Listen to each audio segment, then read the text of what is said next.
We are kind of back with some, we're playing hurt a little bit right now. Hey, it's week 11, the NFL season. You got a lot of players hurt, but we're still here. Well, we went to physio. We did an ice bath. We got some cortisone shot up, but we're good to go. Yeah. We're still currently on taking smelling salt and that sort of deal, but we're here at least. I think we're good. We're good, man. We're good. Yeah. Shake it off, man. Shake it off. It was just a stinger. Yeah. We were in the tent. We were. We just done with concussion protocol. Yeah, we all failed, so they sent us back out. Exactly. I think everybody would rather have 80% than to not have any, right? Yeah. That's what we hear anyway. So yeah, we are here. We got Mark, Bum, and coach is a little bit more hurt than her. He's on injured reserve right now. Yeah.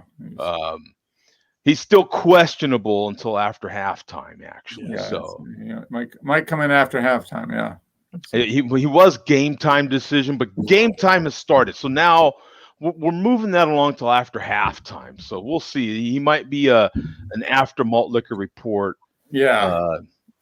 We'll see how his duties are. It depends how needed he is.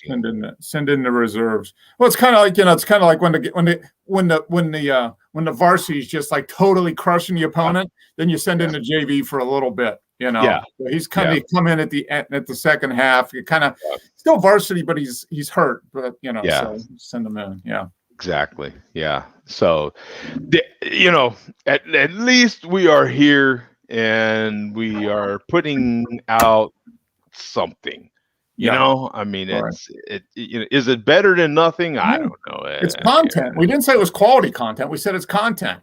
We're content creators. For the money, I mean, what do you want? Yeah, really? What do you want for free?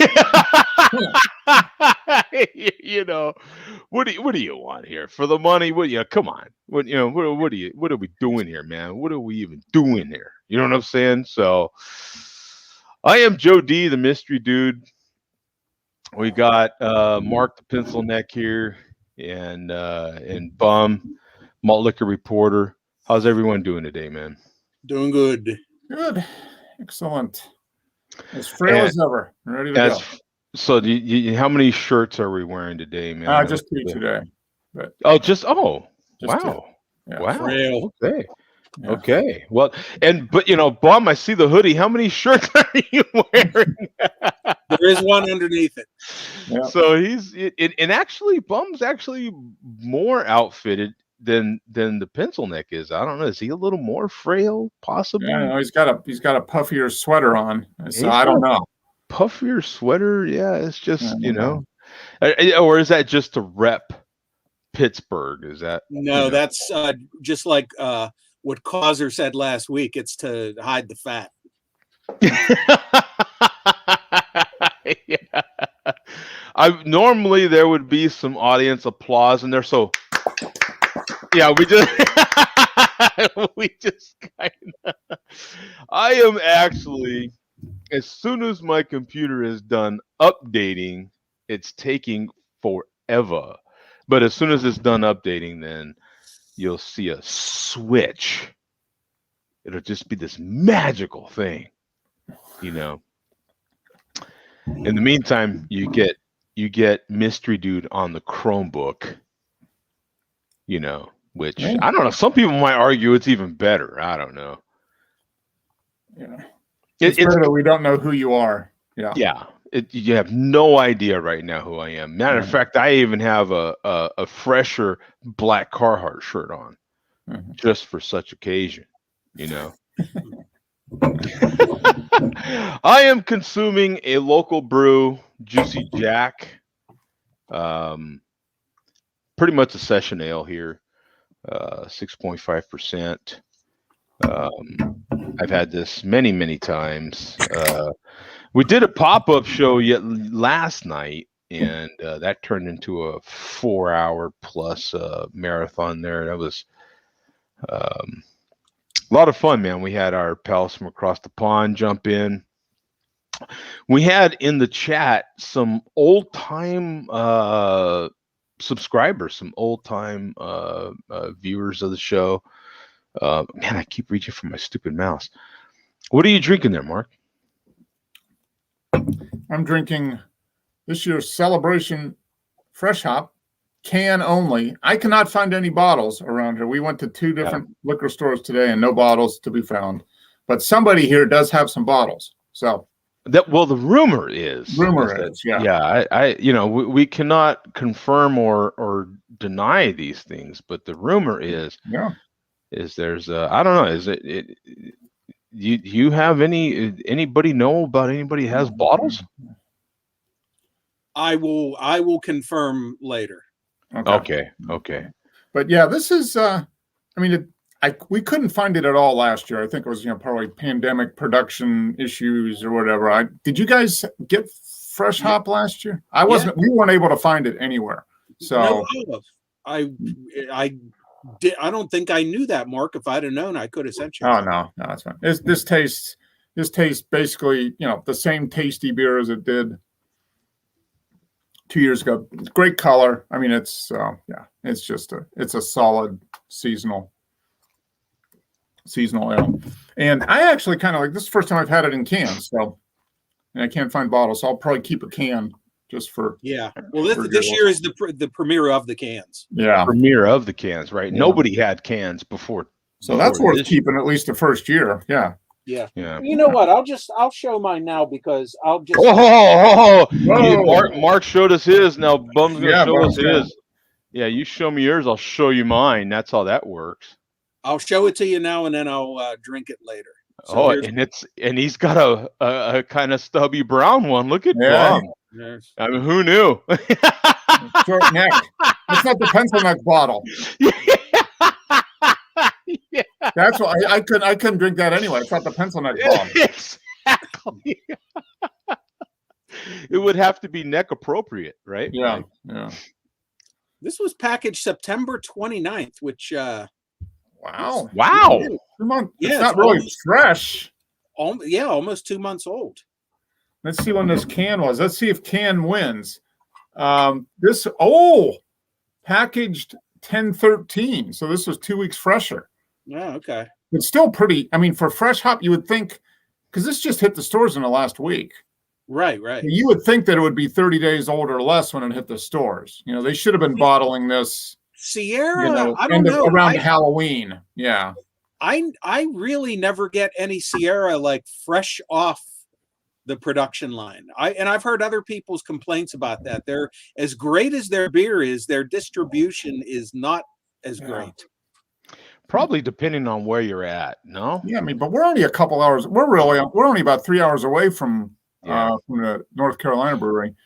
But I mean, it still tastes really good. They probably just got a head start on it, and they were probably the first stuff that they bought or canned is what's coming out now. The stuff that so they're probably like 4 or 5 weeks behind. You know what might be another point too is the bottles may have been produced at a particular time, and that was all the quantity they're going to have. Yeah, they might have only had a certain number of bottles. The rest of the production is probably just all cans. I would imagine they're not going to stop cans to start doing bottles and then back again. Yeah, and you know what I'm saying? I have read that they do for this particular beer, they do a couple production runs of it. So they might have just said first batch goes in bottles, the rest. And anything we approve from now on goes in cans. Yeah. Oh, they might have had each brewery doing a certain amount of both. You know what I'm saying? So I don't know how they would split it up, but I would imagine once they start doing the cans, since that was what they deemed it was going to be its main thing. Yeah. That was probably what they stuck with. But yeah, I guess maybe we should just give a quick bit of info for anybody who's watching who does care about such things. Apparently, bottles this year, from what I saw today, and just everything I've read and stuff, looks like it's about 98% in cans and about 2% in bottles this year. And the only place you can get bottles in 6-packs is near where the two breweries are. And then the only other way you can buy bottles is by the case. And it's mostly at Sam's Club and Costco and stores of that type, membership type stores. And I did find mine at Total Wine in Towson, Maryland.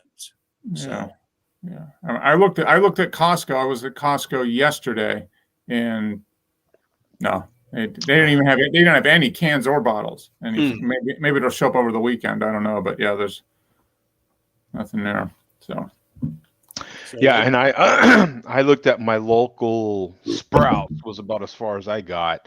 Although I did look online during the pop-up show last night, and it was showing at the majority of my local Total Wines, TWs, and in bottles. So it showed the listing was specifically 6-pack, 12-pack, or 24K, a case, specifically bottles, and then another listing for specifically cans. So how accurate that is until you get to the store, I have no idea. But oh boy, now I got to get my charging cord. Power here. Chromebook is running out of juice. Oh my God, man! I am. Oh my goodness! I'll be back. Okay, he's verklempt, bum. He's verklempt. He doesn't know what to do. Well, I'm glad you found it in bottles, though. I mean, that is it keeps the streak alive for you, right? Yeah, but going back and rechecking my Untapped check-ins, I checked in all my old bottles like 5 years ago. There was a couple years I missed. First ones I got were like in 96, 96, 97. And there was a couple years like 02, 03, 04 where I apparently didn't have it. And it's back then you were at the mercy of whatever the handful of stores got back then. And remember, there weren't as many places in Pennsylvania selling 6-packs and singles back then. Yeah. So, but I just find it inconceivable that I went a couple years in a row without seeing that beer, because had I seen it, I would have bought it for sure. Yeah. So I don't have a totally unbroken streak, but then I haven't missed it since like 04 or 05, something like that. So, I mean, you've got 16, you've got 20 out of the last 25 years, 21, 22 out of the last 25. So same with Anchor. Early on in the night, like starting in 91, it was sporadic. I would find it a couple years, then not see it for a couple years. Now it's everywhere, thankfully. Yeah, we got a 6-pack of the Anchor today. We found that at one of the beer stores. So yeah, I got that and the Magnum. Figured, you know what? I'm here. It's in front of me. Buy it now. Yeah. That's and now you. Okay, so we have there's a conspiracy theory going on here in the chat. It says Mark wears a size small shirt. I'll have you know that this is a large. It's FL, frail large. No, it is actually large. It is a large. I wear a 42 regular suit coat. So there you go. Yes. I know you were thinking I'd probably wear like a 26 short or something like that, but it is a 42 regular. So that does equate to somewhere between a medium and a large shirt, depending on the manufacturer. So I feel like that's the same size George Costanza wore in that one episode. Where he was a 42. I think it was a 42 large though. Was it a 42 large or a 42 short? No, it was a 42 short. Huh. In that one episode, the suit was on sale, and George was trying to get it on sale, so he hid it in the other place, and that guy was. Anyway, it's don't. I am ridiculous about Seinfeld, please. But God help me. Yeah. Poor Mark. Nah, he healthy. So they had a separate screen printer for the smaller sizes. Oh, well, yeah, no. I am what I am. Can't do anything about it. Yeah, he might eats as well drink a beer. Yeah, and you eat plenty of spinach. That's so right. I do eat spinach. I am what I am, right? Yeah. Isn't that what Popeye used to say or something? Mm-hmm. Right? Yep. I am what I am. And that's all what I am. Yeah, and that's all what I am. Yeah. God Almighty, who in the hell remembers Popeye? Huh? What is your age when you don't know Popeye? What would be that age? I would think you've got anybody under 40 for sure. Mm-hmm. Probably even closer to 50 at this point. I mean, the original Popeye, you know. The replays Right. that you were seeing, the replays you were seeing on TV in the early 70s, you know, that type of thing. Yeah. Yeah.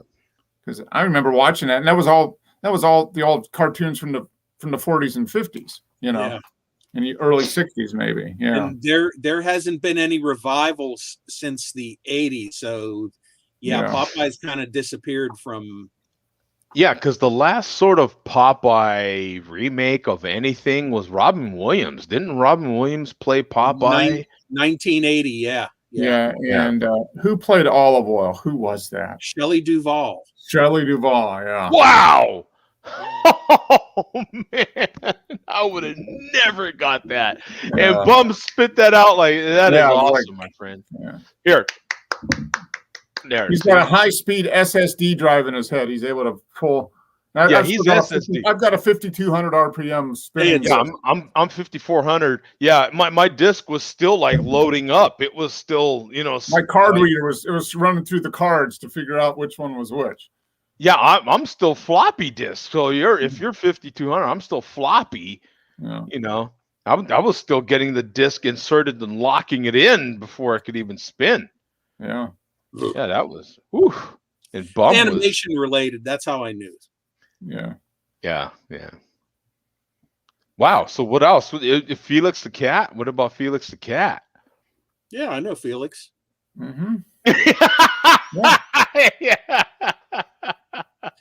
I could geek out on all this stuff, but I won't. Yeah. I'll spare all of you. Mark, what was your favorite? Yeah, I don't know. What would you say? What's the? Let me back up. What would be the ages that you really stop watching cartoons? You know what I'm saying? I still watch animation, but probably 11 or 12. I mean, it seemed to be. I watched a lot of cartoons up until junior high, probably. Yeah. I mean, up until beginning of junior high.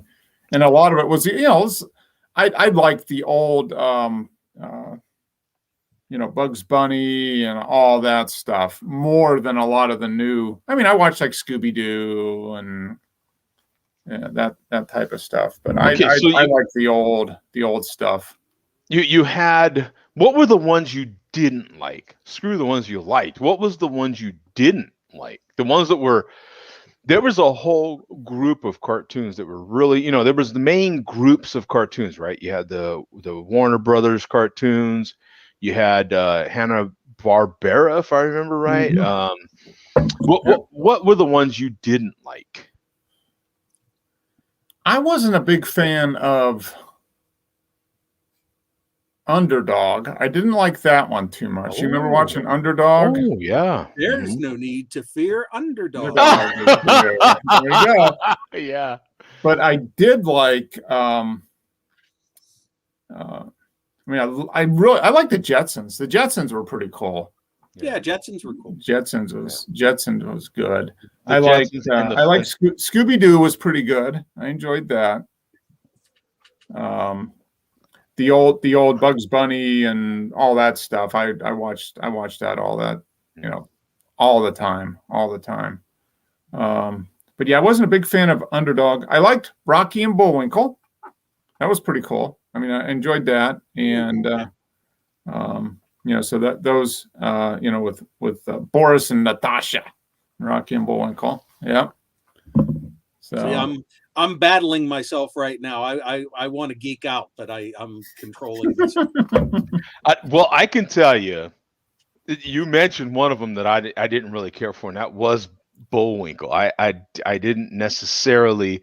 I would watch Bullwinkle, but I didn't necessarily, because back in those days it wasn't like we had a lot of options. When something was on, you kind of had to watch it. And as a kid, you know what I'm saying? And so yeah, Bullwinkle was never really like my big favorite, but I would still watch it. And the Crows, who were those two crows? Heckle and Jekyll. Heckle and Jekyll. Wow. Yeah. I used to watch Heckle and Jekyll. They were kind of semi-popular.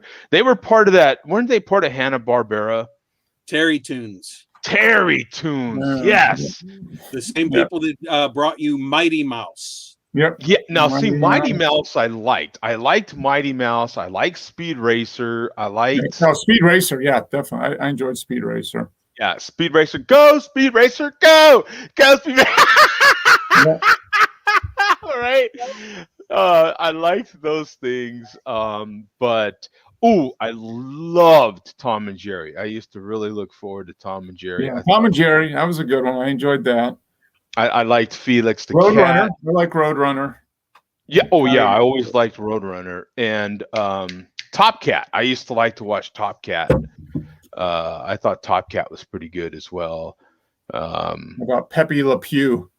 Pepe Le Pew used to crack me up, and the crazy chicken there, the Foghorn Leghorn. Yeah, Foghorn. Yes. Foghorn. I used to get the biggest kick out of Foghorn. What about Yogi Bear? Yogi Bear, I used to kind of dig that. It was on a different sort of level. I think if I remember right, in my area, Yogi Bear used to kind of start it, if I'm not mistaken, in my area. I think that, of the Saturday morning cartoons, if I remember right, I think Yogi used to start it. And wasn't Scooby-Doo like more of a prime time-ish kind of deal, or no? No, that was Saturday morning. That was Saturday morning. Yeah. It was a different sort of. There was a few cartoons that were in that sort of line though, because Scooby-Doo wasn't. I just remember Scooby-Doo being slightly different. Yeah, like this. Smaller than the Roadrunner, but just as fast. Now, does that mean you're just as fast? That's what I'm hearing. Yeah, I think that's a compliment, actually, Mark. Okay, had audience clap. There we go. Yeah. See, I mean, I think that's a heck of a compliment right there. Yeah. And he's actually saying that you're like the road runner.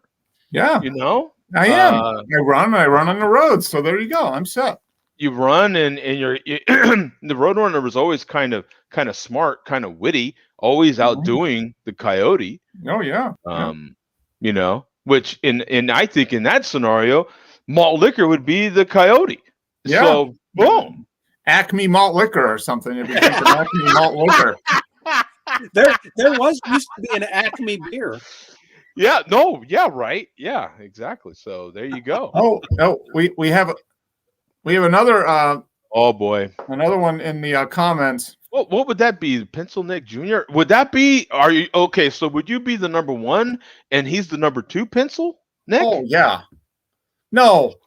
Would it be 2 or 2? Which one? I don't know. 2 is the standard. 2 is the standard. So one is the. So what? Where are we with this? With the pencils, the higher the number, the thinner the lead, right? Yeah. Oh, okay. I think the Modstrabator just dated himself as far as how old he is. The reference he made here. I hanker for a hunk of cheese. Cheese, yeah. You remember that from the 70s, Mark? Those in between ABC little segments that they would do, time for timer. Oh yeah. I hanker Yes, for I a think Masturbator is probably at least 45 years old. Yeah, close to 50. Yeah, the only way he would know that would be if he watched those in the 70s, because those were like never rerun. My God.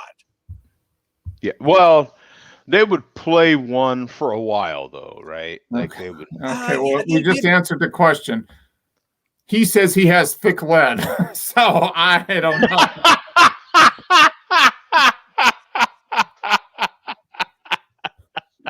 So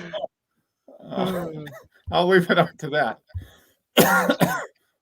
44. He's 44. Okay, that's right about. Yeah. And yes, I remember Mr. Yuck Monsterbator. Mr. Yuck originated in Pittsburgh, and one of those Mr. Yuck commercials used to scare the living shit out of me when I was a kid.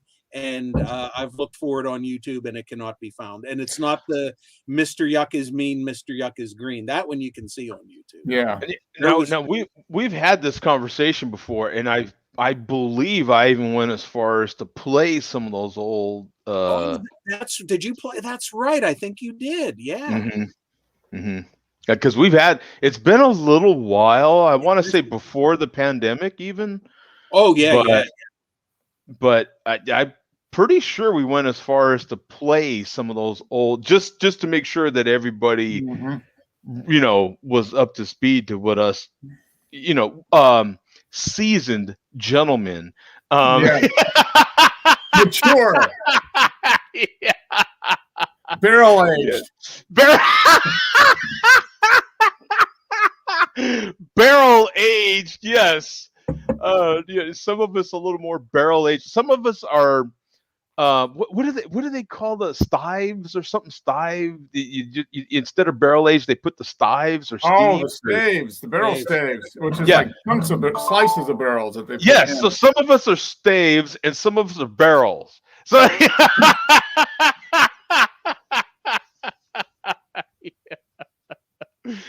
Oh boy. Phone checking going on here. Frail aged. I like that one. The frail aged. Frail aged. Yeah. That one's that's appropriate right there. Well, just wishes he could be as frail as me. I mean, I think that's Mr. Yuck Malt Liquor. How about that? Ooh. Yeah, Mr. Yuck Malt Liquor. So I'm trying to stall a little bit because it looks like things are coming back to life here on the iMac. So I'm trying to stall a little bit. Just trying to give it a little bit more time. But let me see here. So you've got. So who? Jeez. Oh man, this is bad. Jody's favorite was Grape Ape. Remember the Grape Ape? Yeah. Grape Ape. That sounds familiar, but yeah. It's kind of long. That was a knockoff of Magilla Gorilla. Yeah. Remember Magilla Gorilla? Oh, okay. Yeah. For the show. It was Grape Ape was mid-70s on ABC. Yeah. Wow, ABC. Good God. And I think, if I'm not mistaken, no Googling going on right now. I believe that they did some made-for-TV Tom and Jerry's, not the old theatrical ones. They did some made-for-TV new Tom and Jerry's where, of course, they're not trying to kill each other by that point. Can't have violence on new TV cartoons. They were pals in the 70s, but I think they had it was the Tom and Jerry Grape Ape show, if I'm not mistaken. Really? I don't remember that, but yeah. Wow. It was called the Tom and Jerry Grape Ape show. Yeah, I don't remember that at all. Huh. I'm going to say mid-70s. I used to like the Bulldog. Was it the Bulldog from Tom and Jerry? I used to like to watch. Yeah, Spike. There you go. Yeah, I used to like the Spike character with the way that Tom would always get in trouble with the Spike character. I used to like those interactions from Tom and Jerry the most. Yeah. Oh, Itchy and Scratchy. 40 ounce Itchy and from Itchy The and Simpsons. Oh, yeah. Itchy and Scratchy. Yeah. You know, the thing is, The Simpsons have been on for so long that's like classic. The Itchy and Scratchy is almost like classic cartoons. I mean, there's no almost about it. It is 32 years. I mean, The Simpsons have been on for 32 years or something. Yeah. Actually, about 34 if you take the initial shorts when they showed up on the Tracy Ullman show. Yeah. I mean, that's when I first started watching them back on. I used to watch the Tracy Ullman show, and there was a lot of promotion going into when Tracy Ullman first started, and that was a big deal. And then have those little, I don't know, what was it, a 2-minute short or something at the time? Yeah. During her show, that's how they initially got. Don't even get me started on Ren and Stimpy. I loved Ren and Stimpy. I mean, I watched them for a while. I got into them for a while. Ren and Stimpy, that was the answer for me, man. I loved Ren and Stimpy. That was it. Loved them. Is this where the magic happens, Joe? It's about to happen. All right, everybody, stay tuned for the magic.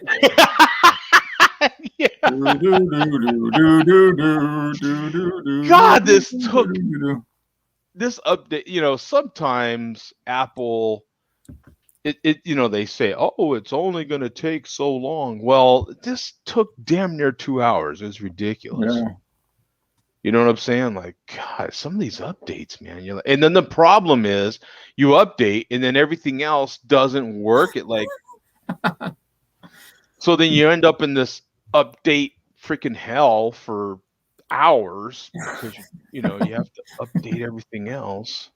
Oh gosh. Let me see. So yeah, let me. I'm opening. What I'm doing right now is opening up all the other apps that I use during the show to see if they even work. If they don't crash, then I guess I'm good. Are you serious, Bum? Are there actually Ultraman reruns on Channel 53? I remember when they used to be rerun, like weekday afternoons. Okay. And I was not into the show, and that was another thing that what was his thing, to do this or something? Yeah. That's what I remember. And there was there was like a slide card that they used to have with him on that, and I was like, that's pretty creepy looking. Yeah. I remember. For me, Popeye would come on Sundays, right? And you had that old guy that acted like he was a captain of a ship, and he would do his drawings for Popeye, and that would always introduce Popeye. Like he would introduce, kind of like, the old Masterpiece Theater type things, when the guy would sit in the chair and introduce the next show that was going to come on Masterpiece Theater. It was the same sort of deal for Popeye. Was that a local guy on your local TV station? That part I don't know, but that's probably because there were all over the country. There were local kid show hosts who would host the cartoons and talk about them. Okay. And do little segments in between. Every local TV station used to have one of those guys. Yeah, and they used to have the Chili Bill Cardell. Remember that, Bum? Yeah, the late show. And most of those guys who hosted those kid shows had like actual real roles at the TV station. They did the news, or they were a producer or something, and they doubled as the kid show host. Yeah. Do you remember Captain Jim, Mark? Yeah, I do. On Channel 11, yeah. Yep. Yeah. Let's see here if everything is. I gotta get this opened up here, and then believe in magic. God. And then I got one more. One more program to open here. Oh boy, that one crashed. Oh boy. Oh brother. So let me open this backup app. Captain Planet. Yeah. Everything has an app. You notice that? Mm-hmm. There's an app for that. There is an app. There's an app for the app. There's an app for the app. Otherwise, it'll still work. It's for my camera. Yeah. Get onto the big computer, then we can do the malt liquor report. Earth, wind, and fire. Oh, is this what you got? Yeah, this is for my 24-ounce can. Oh, that's a cool. National I love the Bohemian. label on that. Yeah, I like the Natty can. Bow. Huh. I forgot about this one when I was listing all the Natty Bow. Yeah. I forgot that National Bohemian existed, and they still put, just like Iron City does, local cans. Natty Bow does like a lot of Ravens and Oriole cans. I think more Ravens. Huh. I have seen those, but I forgot that they do 24-ounce cans, and this is another Pabst product, I believe. Wow. Okay. So. Yeah, I do remember. I mean, 60. I haven't. Last time I had that beer was probably 1980. I believe this is the first time I've ever had this beer. Yeah, I think I had that in somebody in high school. Yeah, one of the track team kegers. But yeah, when I was looking on Total Wine's website, they had these listed. And I was like, oh, a new 24-ounce can I can get. And that's a neat can. I like the artwork on that. Yeah. Nice. Yeah. Classic. I mean, that's the kind of stuff. I mean, that's like right out of the 50s or the 60s there. Right. Yeah. So looks like Pringles. Yeah. There you go. Oh yeah, it does look like looks Pringles. Like Pringles made a beer. Yeah. Yeah. Hey, look at that. Mystery dude. It's gone. Joe D is back. Is he? Not on my end. Oh, there he is. Oh, and he moved. Oh, he's coming to us from his luxury Scottsdale mansion. Oh, no audio. No audio. Nope.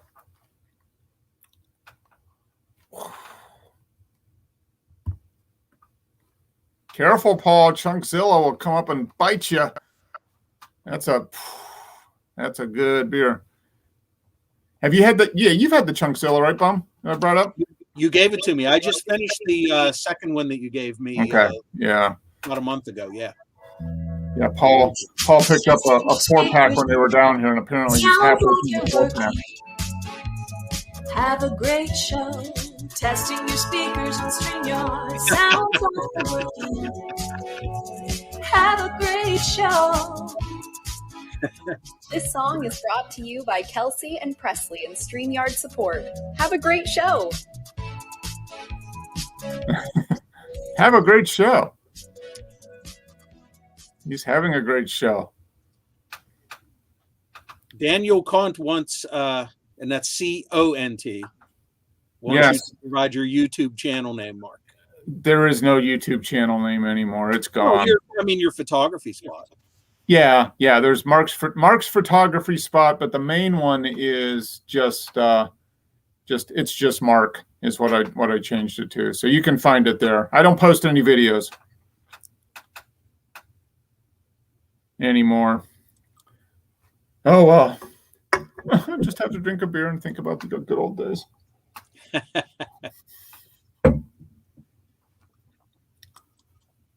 If I made videos and upload, I don't think I would do it without backing them up.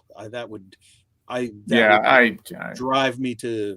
Yeah, I was upset with it for about 30 days, and I'm like, oh well, Yeah, I guess life goes on. I'm still alive.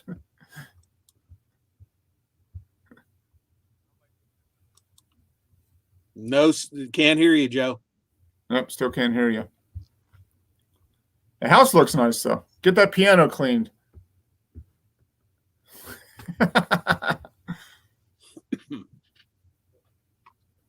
Oh, yeah, Cosner has the right channel name. It's Double Crosser Beer Drinker. It goes from wine to craft beer.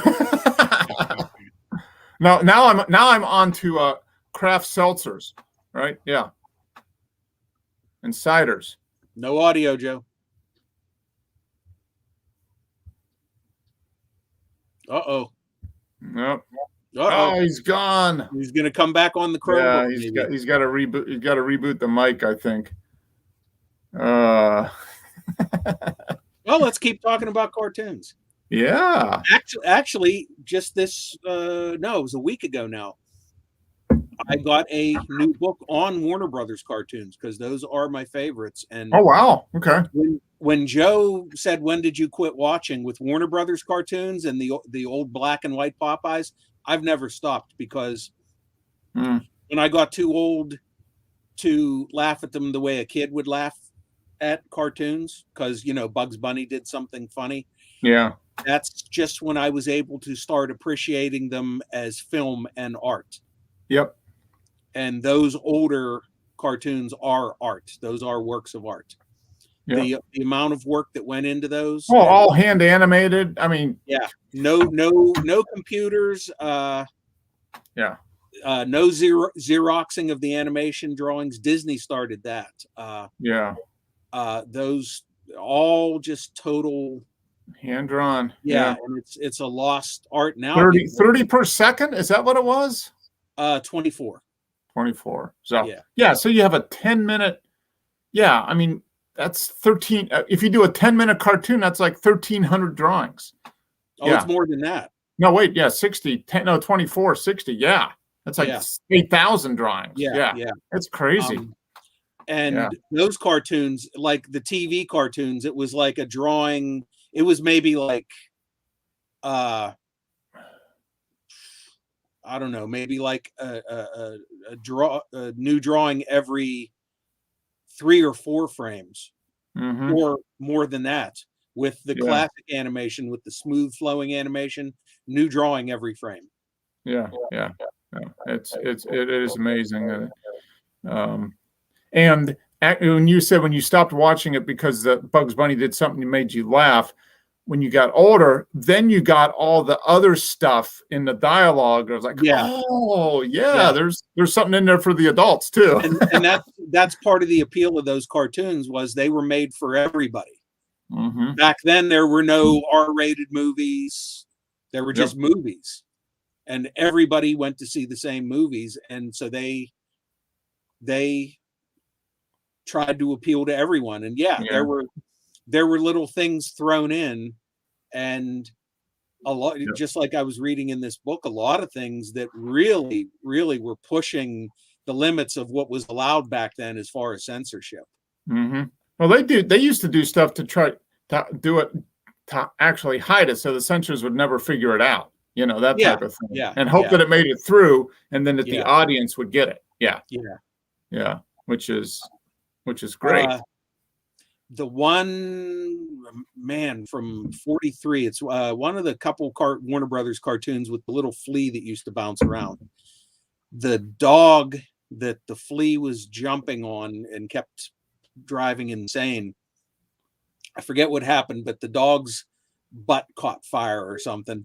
So the dog is running around in agony, and he's pulling himself, rubbing his ass along on the carpet.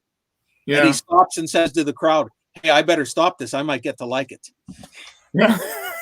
I'm surprised that got by the censors. Yeah. No, it's you watch that old stuff. Yeah, it is classic. And to think, I mean, that they would have a room full of animators, 20 or 30 animators doing that. Because they could crank that stuff out pretty fast, but that means you had to have a lot of people drawing, a lot of good artists drawing quickly. And like Warner Brothers, they had 4 different units, 4 different groups of people doing the cartoons, and eventually 3. So you had 3 simultaneous cartoons being made at one time. That's the way they were able to release, several dozen a year. Yeah. So how am I doing now? Oh, you're good. We can hear you. Okay. Yeah. Some of the malt liquor community might disagree, but you're great now. Yeah. Yeah. Well, I'm as good as I can be right now. I don't know about how great it is, but it's under current conditions. A relative term. Yeah, it's all relative. Exactly, it's all relative. Yeah. So I finally am back to some sort of normal. Yeah.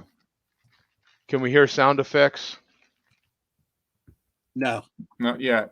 No sound effects. Doggone it. Well, Bing. not everything.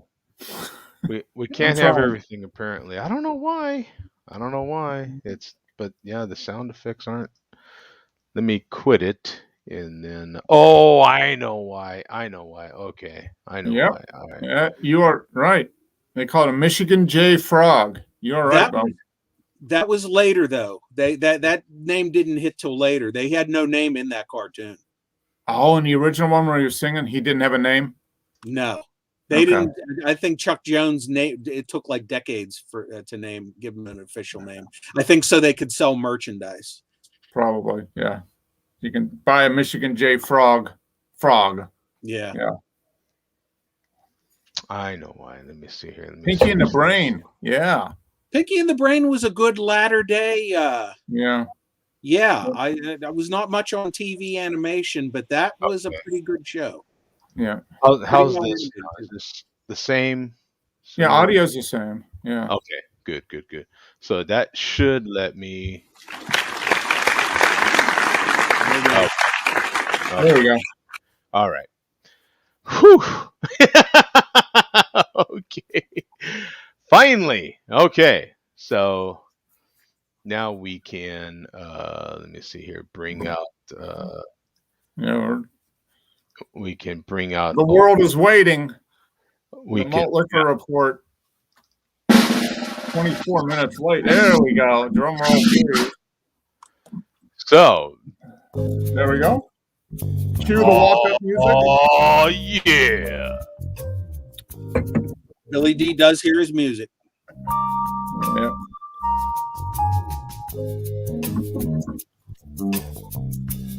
Sorry, Billy. Very long delay, but always worth it in the end. That's what Billy D tells them. It's always worth it. Exactly. Wait for it.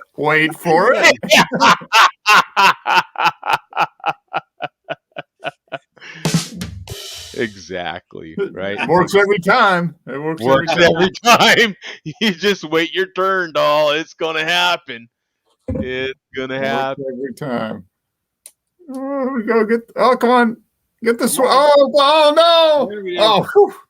I think you might have to do some repairs before next week. I think that's you, sir. Going out. You need to switch over just like a little toggle switch. Toggle switch, yeah. Yeah. Sort of right. Oh well, exactly. it adds suspense. That's right. Yeah. Of course. You can't just you can't do the Malt Liquor Report until the bowl lights up. You can't make it too easy, Yeah. All righty. We're gonna continue with more Colt 45. Like I said, got enough different ones to last till the end of the year. This is not going to be a pleasant one. What is it? Colt 45 High Gravity, and this is the old label. Okay. Yep, on the label. On the bottom there. And this expired 1 year ago. Okay. So High Gravity is 8% then? Or 8.5. Ooh. 8.5. Ooh. I like the can though. It's like Steelers black and gold. Yeah. Yeah. Very cool can. Yeah, the can's cool. I wonder how hurt it's going to be. Is it as hurt as the quarterback, or how's that going to work? Well, we'll see how hurt I'm going to be when. Let's see. Drum roll. Bum will drink this, and you'll have CTE just like Roethlisberger. Me and the boss think Roethlisberger is going to be drooling into a cup by the time he's 50. I just he's not going to have a good end to his career. He doesn't seem to be so far. Yeah. Yeah, and if you drink enough of that stuff, Bum, you'll be drooling in a cup too. So be careful. Yeah. Could be in the next 10 minutes. Yeah. Okay, we appear to be back up to speed here. We'll give the final test. We'll see if the videos play without. Oh yeah. We'll see if that. Exactly. I would play some test video. Well, I guess I could play. Like, can you hear this? See. Yeah. Okay. Yeah. That's a YouTube video, so we're good. Yep. Okay. Oh, I do. Before we get started on the video, I want to give an update. Last week, I was. You guys know this, but I wanted to say it.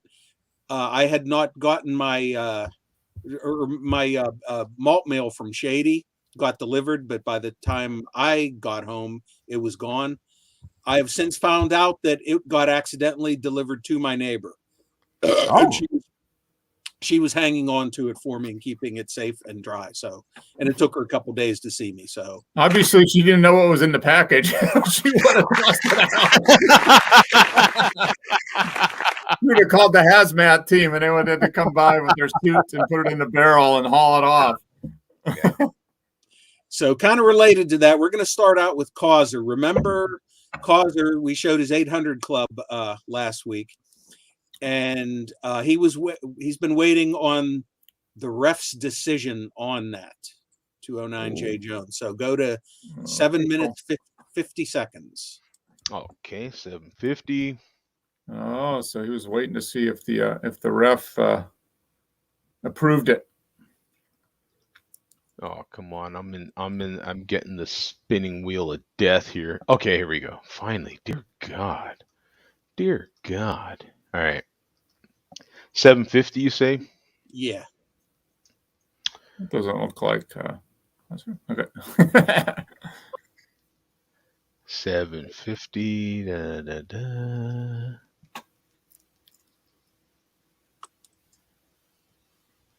Oh. Helps if I hit play.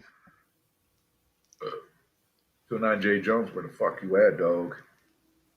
Yeah, dog. Missing in action. Somebody's got to blow the whistle on the ref. And a couple 800 Club attempts. Fucking successful ones. This asshole ain't said a fucking thing. But we make the 800 Club videos. Follows up. Rebuttal. Fuck you. Who's gonna be the new fucking ref? Oh! Bum? Oh. Ooh. Thing? Fuck you, asshole. Shady Burn Bum. Shady Burn D-Lac. Fuck trading with Shady, folks.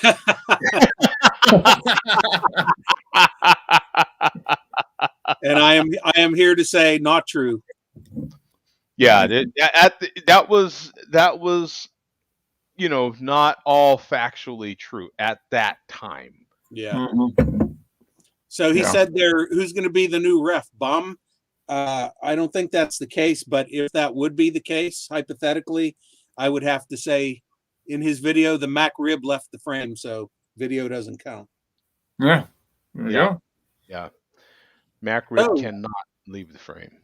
So from there, we did have another apparently successful 800 Club video this week from none other than Wits Blitz. The ref did eventually come on and say that it counted. I personally, there's a few things about this video that I question, but if the ref says it's good, it's good. We can watch part of this. For one thing, she's standing like a mile away from the camera. Number two, she's got music blasting, and you cannot hear the crack of the cap on the Mickeys, which is her second 40. Uh-oh.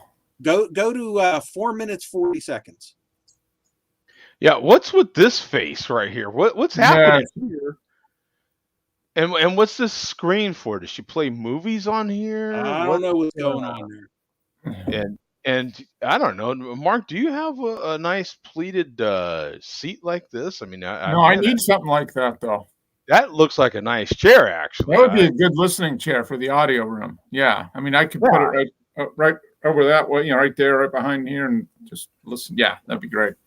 So, Wits, if you want to send me the pleated upholstery chair, I'll take it and use it. Yeah, and for Christ's sake, Wits, give us a little more to talk about here. There's not a whole lot going on here in this scene. No, it's because the focus is on the malt, Joe. The focus is on the malt.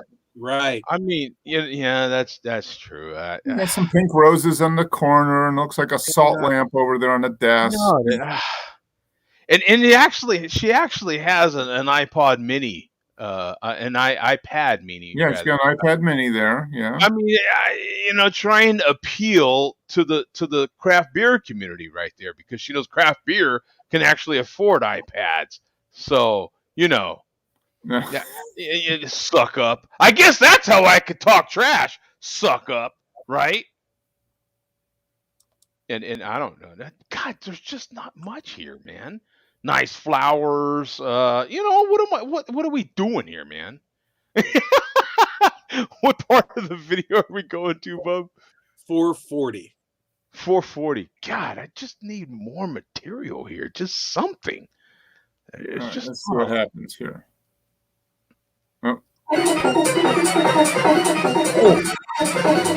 Oh, you can't even tell. Yeah, we can't hear the cap crack. Yeah, And- that was. And keep watching. Take the cap off. I mean, you could faintly hear it. I have decent headphones on. I could faintly hear it. That is what the ref said. He said that he cranked it up and was listening to it maybe in the same way you were, Joe, and he could just faintly hear a crack of the cap. So he determined this good. But her camera freezes up here for a second too. Oh, Wait. Here we go. Now we're talking. What do we think of this dance right here? What? Now we've got several malt liquor dancers on this show at this point. What do we think of these moves here, Mark? What do we say here? well, it's better than a robot. I mean, now you're waving, the right arm and shaking the right leg at the same time. Do we That's give? That's the malt dance. Witz is in the chat, and she's saying, "What, you think I faked it?" No, I don't. I don't think you faked it, but I think there's a few things in here that normally would have been called into question. Yeah, this it's not bad. I'm not saying it's bad. We're just trying to figure it out. Is what's you know what I'm saying. We're trying to figure it out.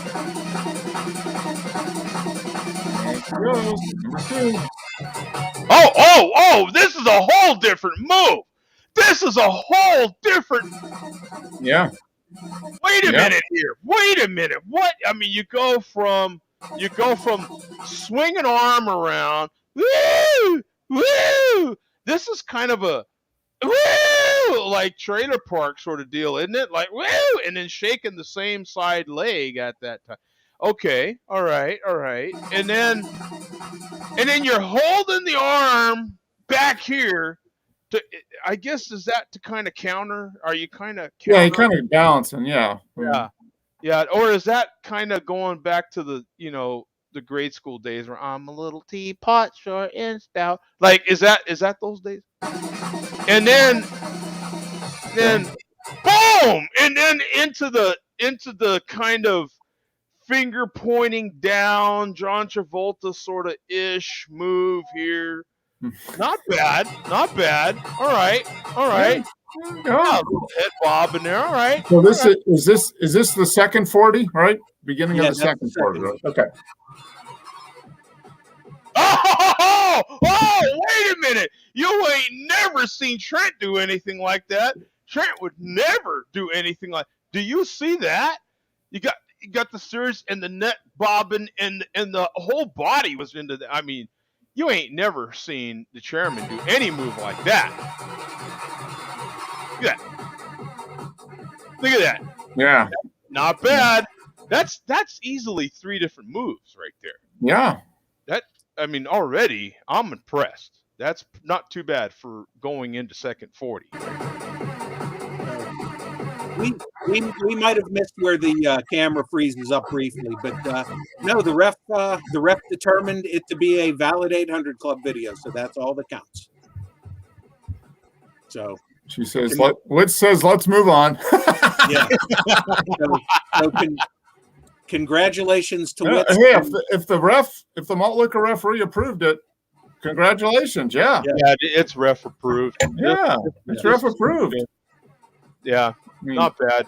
Can't Not argue bad. with the ref. But Yeah. It's like when you call it up to New York in the NFL. Once they issue that, it's it. That's done, man. Yeah. I would say at least she has a better setup than the chairman does. Mm-hmm. You know, I mean that setup. There's no like fake money sitting over there or anything like that. You know what I'm saying? And you can see the empty bottle. The empty bottle is in frame. Yep. You know, I mean, hey. Oh, see, there we go. Getting some more momentum going here. Oh, It's like it's video game music. Yeah, this is kind of 8-bit music right here. Yeah, it is. Yeah.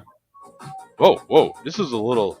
It's at the 8-bit dance. Yeah, this is kind of all right. Okay. Well, All right.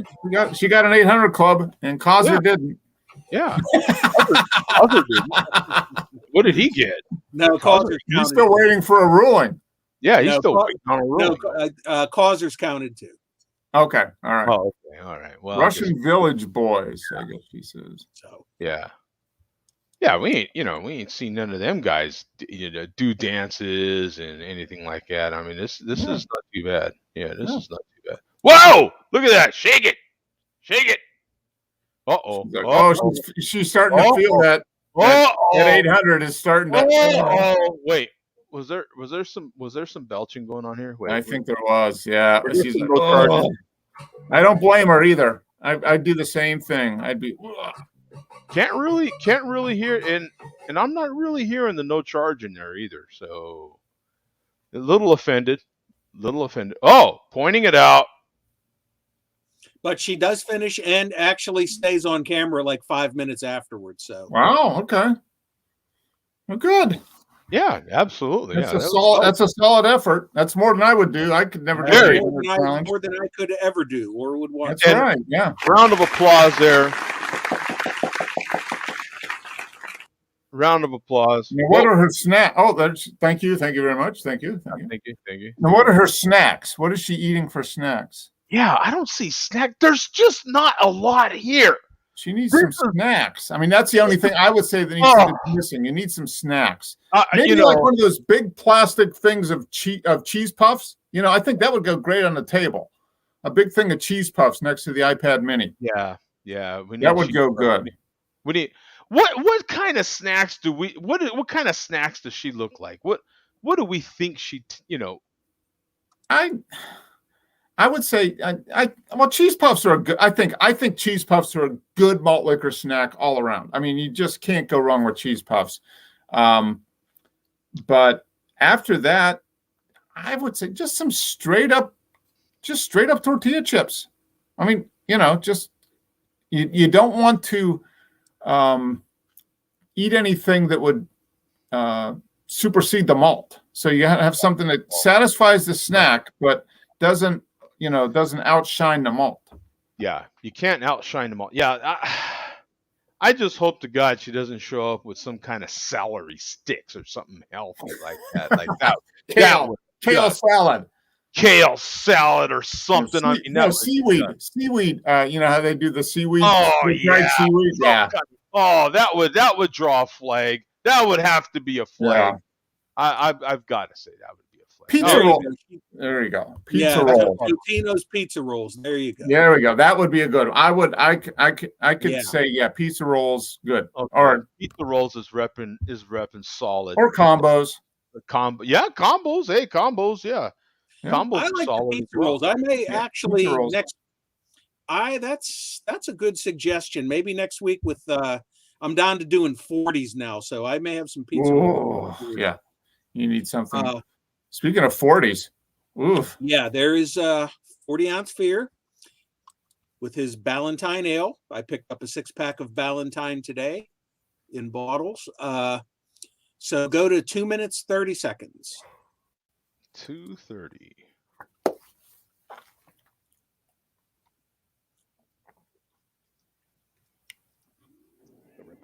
flyover. Perhaps you can hear the leaf blower going in the background. Back it Seems up a to have little bit. stopped now, but it was going for quite some time. What the hell? I also did my background a reptilian flyover. Perhaps you can hear the leaf blower going in the background. Seems to have stopped now, but it was going for quite some time. I also did my first round of leaf cleanup today. You can see. Oh, Wow. I don't think you need a second round. Sorry to disappoint you, bum. Oh, wait, bum. There's one. Wait a minute, though. I believe if we go back, I think I see a lot of leaves in here. By the way, he says not a leaf. I would take that. I would take that cleanup. Yeah. I would say that's a leaf. I would say that's a leaf. I think that's a leaf. I think that's a leaf. That's a leaf. That's a leaf. That's a leaf. That's a leaf. What the hell do you know, Joe? You live in the desert. You live in the desert. You don't have leaves. Right here. Come on. Not a leaf to be found. Give me a break. Leaf cleanup today. You see. Look at that. Beautiful. There's not a leaf anywhere in sight, folks. See? Not a leaf. I beg to differ. What say you, bum? Well, see, I'm always on the lookout for leaves, so I've spotted those right away. Exactly. Sorry to disappoint you, bum. Yeah, bum. Wait, there's one. There's a leaf to collect. No charge. Sparks. Ale. No charge. There he goes.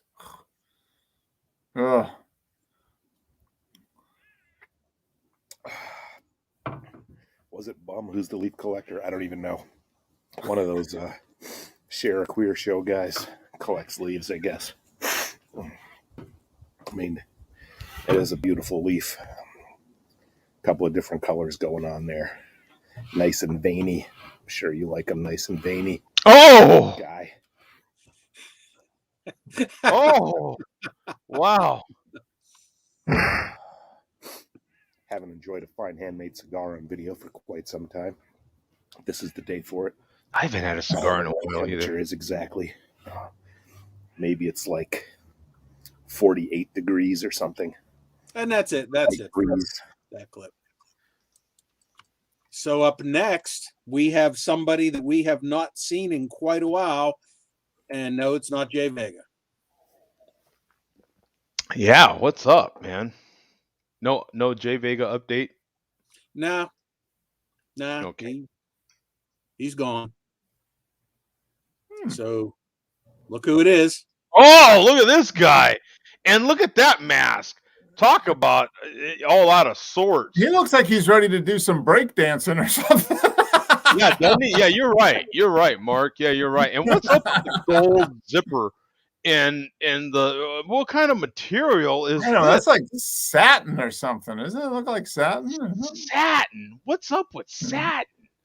And the big red label on the chest. See, so that's breakdance wear. That's breakdance wear.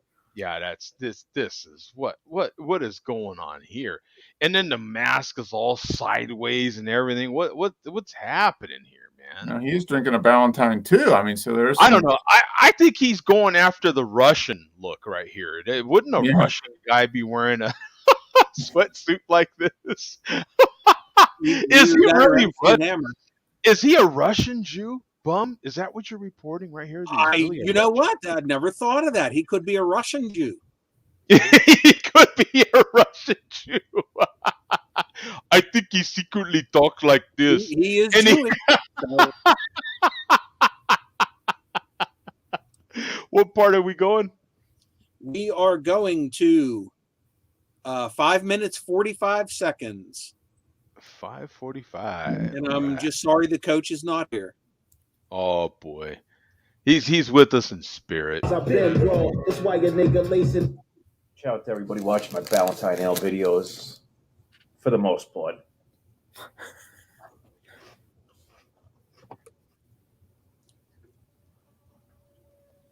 No shout out. Whoa! What is this shiny thing here? I mean, not only is the mask sideways, But what is the shiny substance here? I What is believe that's a safety pin. a safety pin? I think that's it's a very old mask. Okay. Out to the fucking. Let me back it up a little bit. No shout out to the fucking.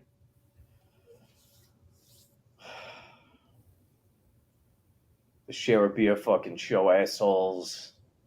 I don't even know. So on. Oh, there's your puffy cheese curls there. Your puffy, right? Yeah. That looks like Cheetos. There's probably an off brand. That's probably the store brand of Cheetos. Are those uns or store brand or actual puffy Cheetos? No, I think they're store brand. Yeah. Yeah, they're too smooth to be like Too generic. Yeah. Yeah. I can't even come up with Back it up. balls.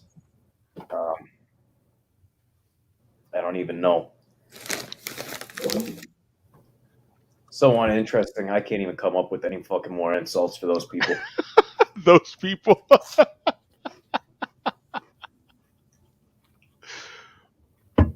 Special fuck you though to the Sharab.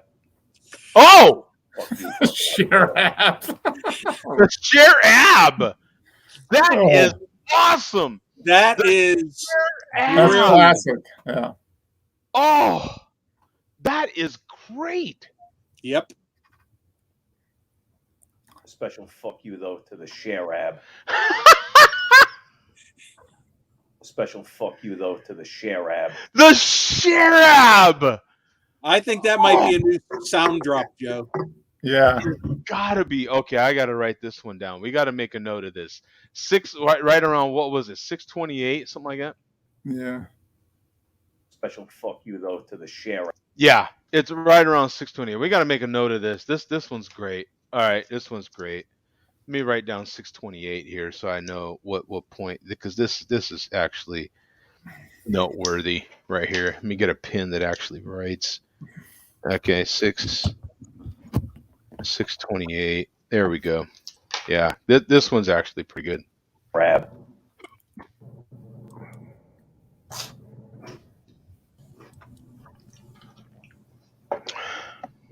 Special fuck you though to the Sharab. Fuck you, fucking Abdullah.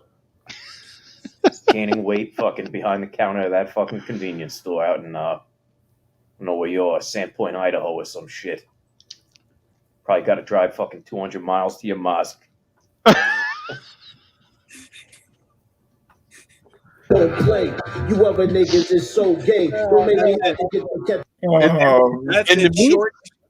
Short but effective. Very Sharab. That is Sharab. awesome. As a matter of fact, I'm downloading. Do you see the download button I have right now? I am downloading this right now. Oh, that's pretty funny. Our free desktop. Coach will appreciate that. Oh, I have to get the app. Okay, well, I'll do that. I'll do that. Oh, that's funny. Because that is great. That is. I mean, I give him credit. That is a new and totally insulting nickname. So yeah, I mean, it's inspired by malt liquor. God, that is. He's gonna love that. Actually, this politically incorrect nickname brought to you by malt liquor. He is gonna love that.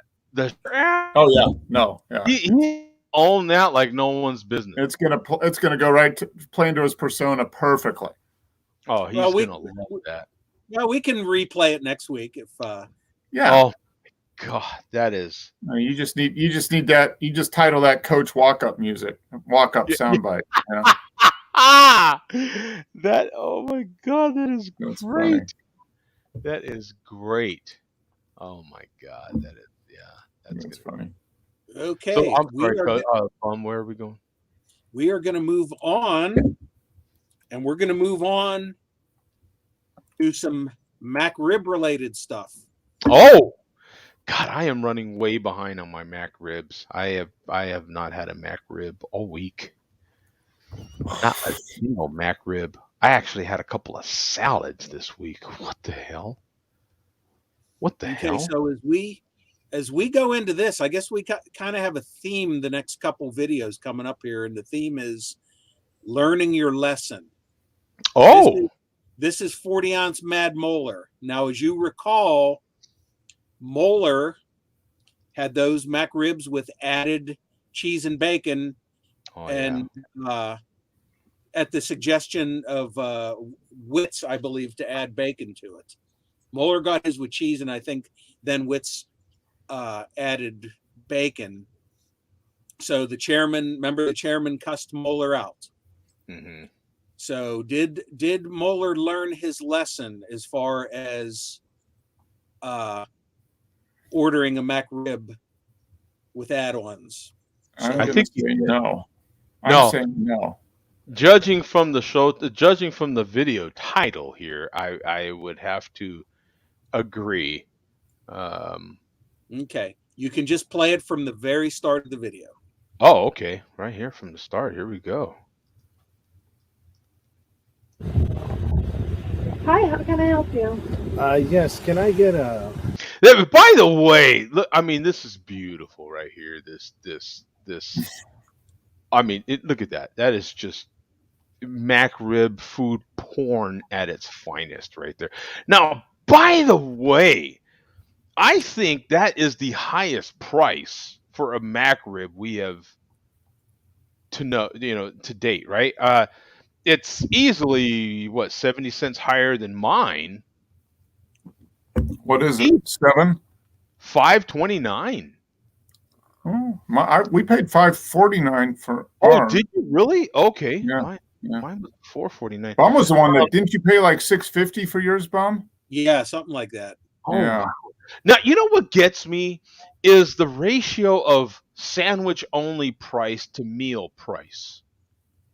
You know what I'm saying? Like it's almost like if you went on a Friday when they give you free fry Friday on the app, you might as well just get sandwich only and just drink $1. Right? So in this case, $5.29, $1 more, $6.29. The meal is $8.59. You're saving a couple of bucks just ordering on a Friday when they give you the free Friday anyway. Yeah. Anyway, sorry. I know I'm gonna get scolded. Hi, how can I help you? Yes, can I get a mac rib? Look at I like the placement of the head and everything. Yeah. That is great. Hi, how can I help you? Yes, can I get a mac rib? And can I have cheese? Oh!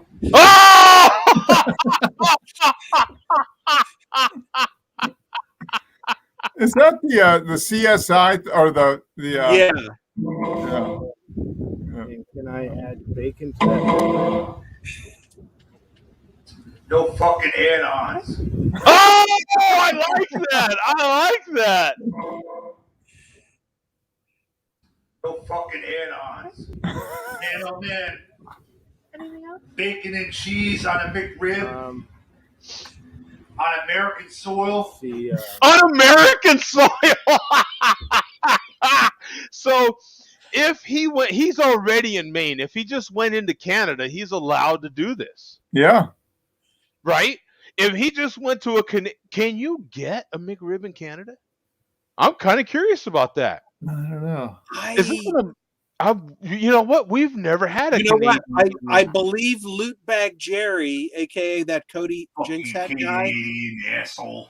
I believe he said in a comment on somebody's video that he cannot get a mac rib. Yeah, I wonder if that is only. Can you get a mac rib only in the 48? Can you get a mac rib in Hawaii? In Alaska? Good question. Whoa! I don't know. I'm blowing my own mind right now. Let me back it up a little bit. He's on a McRib. On American soil. Good fucking God. This ain't fucking Germany, dog. Better not do that. Can I just have the mac rib, regular mac rib, no bacon? You said no bacon? Yeah, or cheese. Oh. So he had a change of heart. Yeah. Stock, he said. Stock. Just like the Yeah. chairman says. Oh. I knew it. He's giving in to the chairman. He's not his own man. I knew it. I knew it. The brainwashing works. Definitely tastes better. I was, tell you the truth, I was wondering what the hell, what I could do the bacon. Cheese would be a little interesting. would be, with that much sauce, no, that wouldn't be a I good don't marriage. know, man. I don't know. Bacon, I could do. Yeah. So obviously, Moeller learned his lesson as far as getting the add-ons onto the McRib. Now we will move on to the chairman himself. You're gonna love this. Oh, does he get a clean bottle crack Hopefully, here? I will not. Does he? Bum the cap. Does he? Bum the cap. I was wondering if he was going there. I was wondering if you're a verb now. Yeah, I forgot about that part. Bum the cap. I have to see this. Not bum the cap. He kind of did.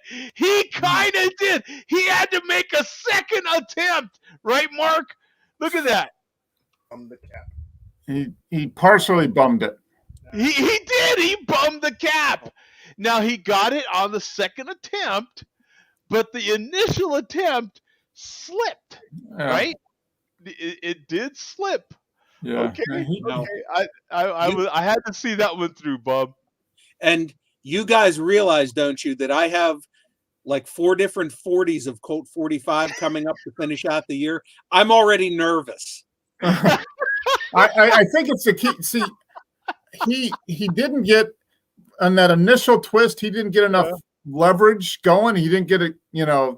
So you got to make sure you got to get maximum leverage on that first attempt. He had McRib sauce on his hand too. Yeah, the rib sauce. I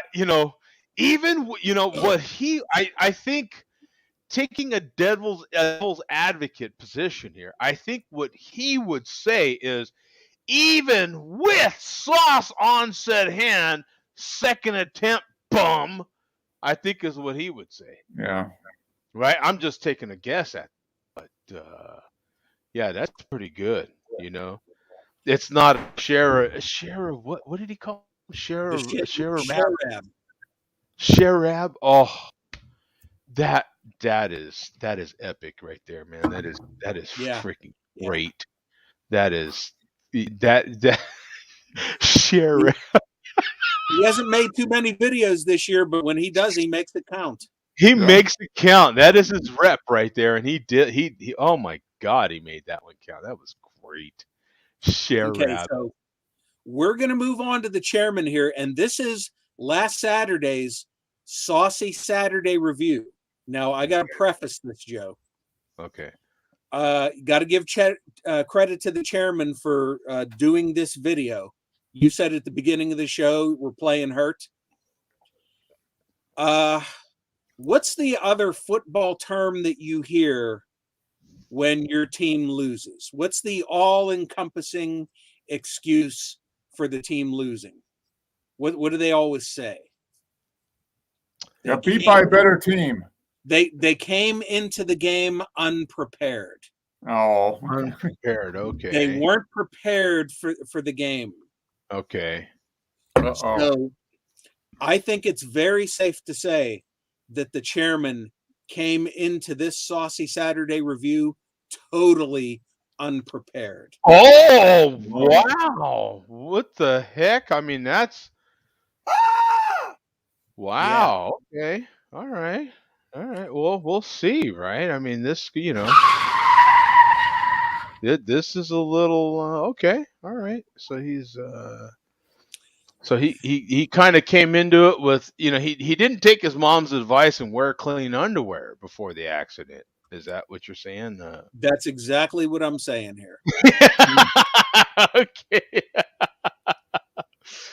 All right. So he's got some sort of Heinz barbecue sauce here, which he's never liked to begin with, any of the Heinzes. But look at this. Was there some dancing here? Is this dancing? Is he dancing in here? Oh yeah, we had all kinds of dancing. Him, Wits, him, even the Peaglen. We I don't even know if we'll have time to cover the Peaglen this year. Look at that. What do you say about? Can you see the thumbnail? What do you say about these dance moves? Look at this guy go. That's the same old stuff. He's gonna do the little robot. And his little now we've got on the same show. We could look at that. Okay, what is this? Is this the pocket pool? That's a new move. That's the pocket pool. Yeah, on the corner. This is the what is that? Is that penguin? He looks like a penguin. Wits had some style. You know what I'm saying? Yeah. What is this? I don't know what this is. Look at this. He looks like a guy from Men in Black. He's got the jacket. No, is that a leather tie?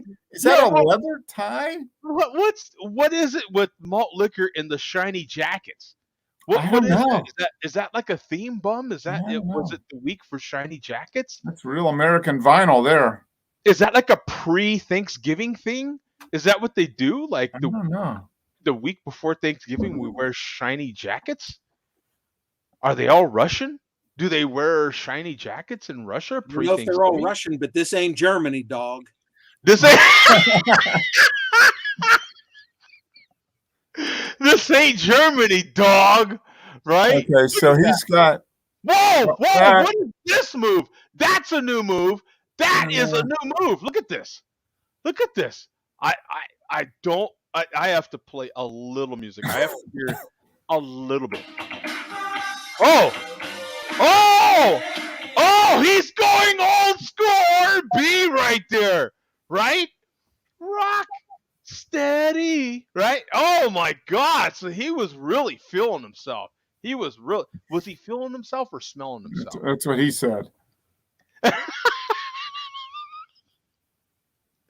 Look at this, Mark. What do we now that we know what kind of tunes he's jamming to? What?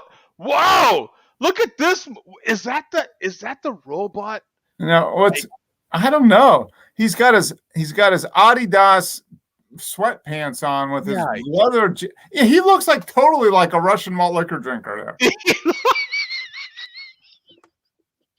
I think every stereotypical Russian mob dude has better moves than this. Yeah. Right?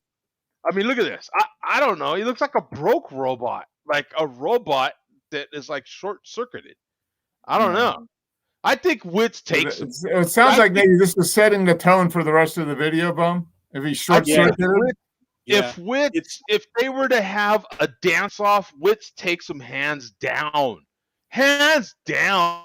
Thumb moves. If you're comparing the thumb move, she did the thumb move up, the finger up swirl move, finger down swirl move with the right leg kind of twitching, and then shook the hips a little bit. I mean, come on. Look at that. Yeah, Bum is right. He was definitely playing. Whoa, what is this? What was that? That was like, here comes the robot. There's the robot.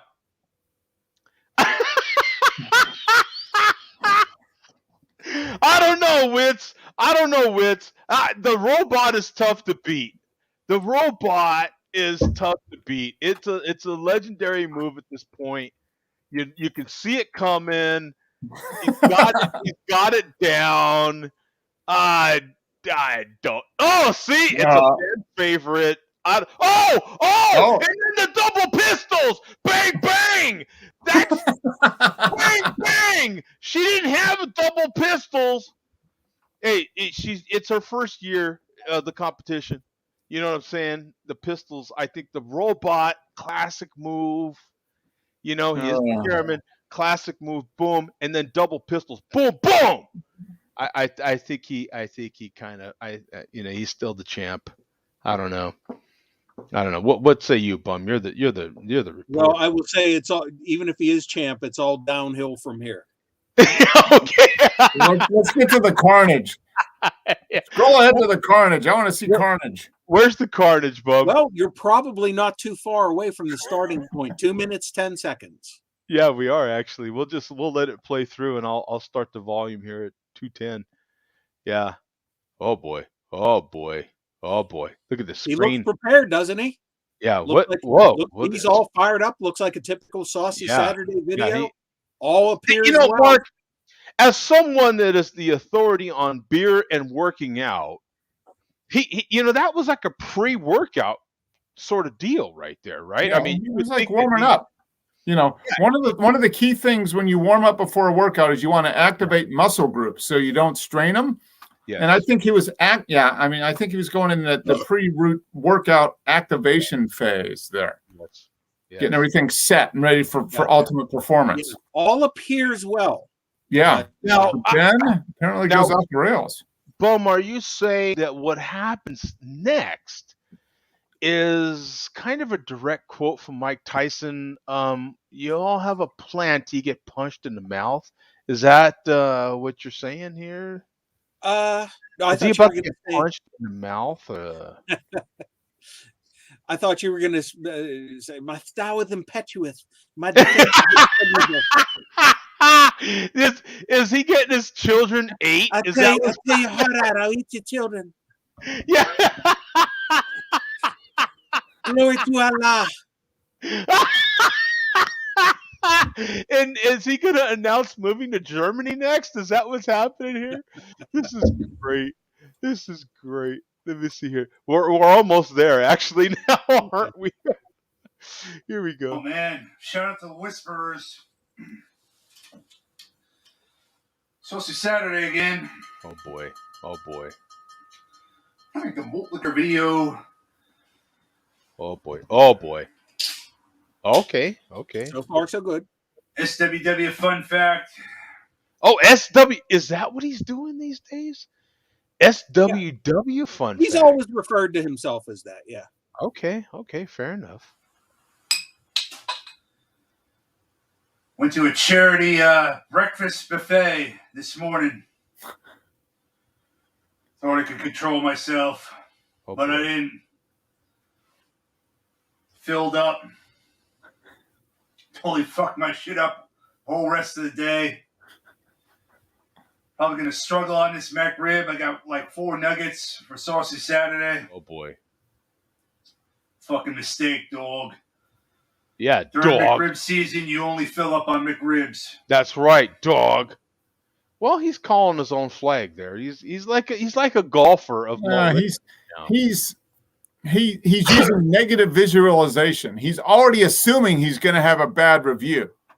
See, you got to go into it positive, Chairman. Yes. Okay. So he's like, okay, another boxing analogy. Like, so he's like that boxer that goes into the match saying, you know what, I already have an injury. So when he comes up short during the fight, he can just say, you know, you knew my injury. Yeah. I was already hurt. Yeah. Right. He's pre-excusing. Yeah. Pre-excusing is right. Anyway. Oh, he's right.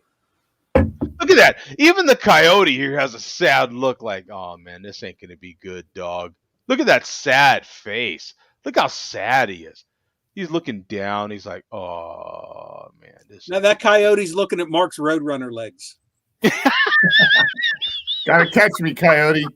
You gotta catch me. That's right. Mimi. Here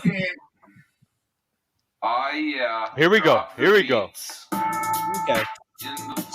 So from there you can forward to 4 minutes even. He drinks his malt liquor, no problem.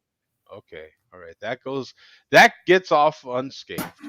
You know what? I'm calling it audible. Oh, boy. Calling it audible. Oh, boy. Won't be enjoying a McRib sandwich during this Saucy Saturday. Oh. Not going to fully enjoy it to the fullest. Got to call it audible. But I will review a barbecue sauce. Like I fucking promised. But you promised the McRib. What? You promised the McRib. Like I fucking promised. I don't know, Mark. He's not coming through with his promise. No. Typical malt liquor drinker. Typical malt liquor drinker. Now, what do you think? Does he finally pour some on the plate and dip it like a man, or even in this state, in this condition, does he still get one nugget and put like a couple of drops of sauce? And that's where the question comes up. Oh yeah, the chairman says it's a wolf. It's a wolf, not a coyote. Just so you know. Yeah. The sad wolf. That's the saddest wolf I've ever seen. Look at him. So dog. So once again, getting back to learning your lesson, the question must be asked: did the chairman learn his lesson as far as us showing him how to properly apply sauce to nugget like we showed him about 2 months ago? Yeah. Let's see.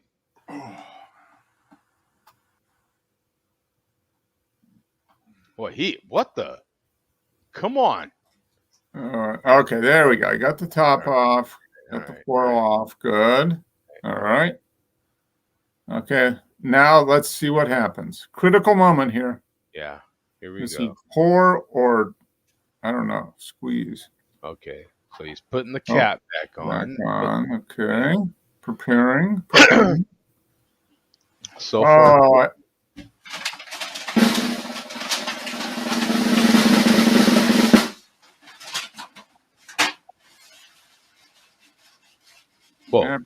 McDonald's napkins. What's he rubbing that napkin? Well, I mean, what's under the napkin? He got some sauce on his napkin.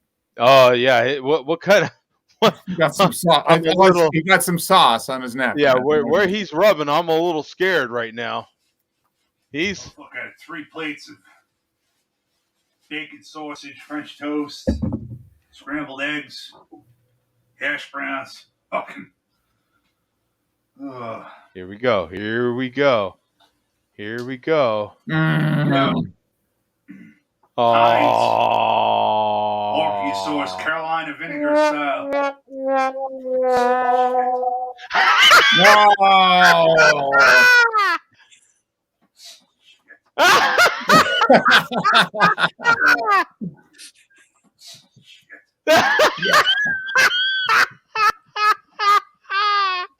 That is great. There's one way to remedy that. It's really easy.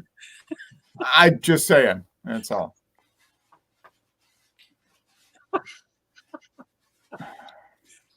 That's the true emotion of a man who didn't even want to make this video. Yeah. Yeah. See, look at that. He's feeling the pressure. It's Saturday. He's got to make a video. Yeah. I am extreme. Look at that. The label on the sauce is not out anymore. Yeah. What? No. This is clearly a picture of a man who felt he needed to make a video. Yeah. Because it was Saturday, but wasn't in the mood to wasn't in shape to make the video. His head wasn't there. He came into the video unprepared. Yeah. Unprepared, dog. Make sure if you're gonna do it right, dog. You don't go into a battle unprepared. This ain't Germany, dog. Didn't have the right game plan. Yeah, I mean, he just was not in game. He didn't have his game face on.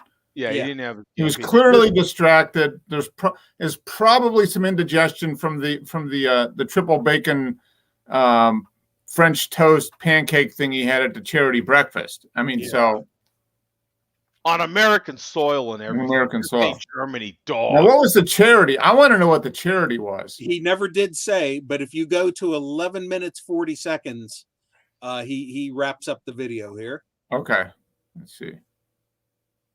Oh, and I should say also before you play that, Joe, he only ended up applying sauce to one nugget the entire video. The whole time. Oh, the whole. That was it. Yeah. So he was struggling. Oh yeah, he's struggling. All right. See me in the movie. Note to self. Don't bother supporting charities. Support your own self. For malt liquor only, malt liquor. Need no Whitney. Go fuck yourself, Fat Reggie. You're perilous. No door phone. Malt liquor. Don't support charities, support yourself. There we go. Yeah, that's the lesson right there. Don't And that's it for that video. And I thought that was going to be it for the malt liquor report for this week. I said to myself, anything that's new today, I was on the road all day, so I didn't have time to, watch everything. However, we got something new from the chairman today that we have to tack on to the end. Oh, okay. We have to tack this on to the end as the perfect little coda to what we just saw. We have a trifecta of failure coming up here. And this is from a trifecta of fail. Now something failed over there in the Cinderson household as well. That was not my sound effects that happened over there. Well, what happened? I missed it. Yeah, that was not my sound effect. No, that was something that happened over there as well. So there's a theme happening right now. Yeah. So what's the? Is this a new video you're posting or? Oh, here we go. There we are. Okay. So this is Mac Rib, I believe 54, 55, and 56 today. Oh. Man, But, I am on my Mac ribs, man. That is dropped. So go to 215. 215. All right. Yeah. Let's see here. Damn, that's a lot of boxes over there. Good. Yeah. God. So he's finishing up 54, I believe, here before he even opens his malt liquor. Whew. Man. I gotta give it to him, man. That is damn. I'm not even double digits.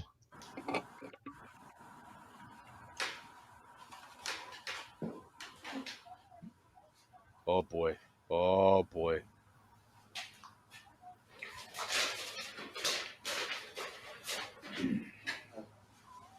Here we go. Number 54. See there, Pitzelneck? That's a real McDonald's napkin right there. That's how it's done. Yeah.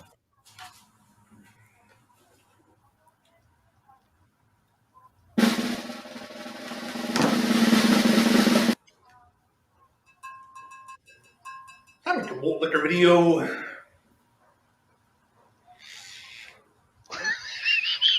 I love the sound effects too. I love that you could hear him squeezing the son of a bitch. Like he is squeezing the hell out of that thing, isn't he? Like it owes him money or something. Look at that. I mean, that was great. He bummed the cap. Malt liquor video.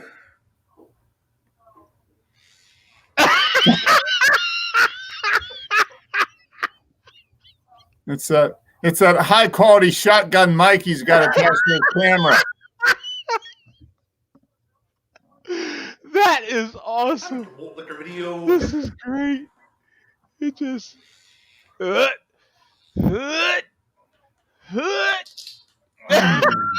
fine malt liquor. Oh man.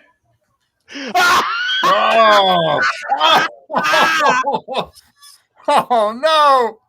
Oh man! Oh, what's going on here? Oh, how great is that? You have a triple failure in the span of like 3 seconds. Yeah. We got to play this again. This is what? Liquor video. Okay, can't get the cap open. That's one.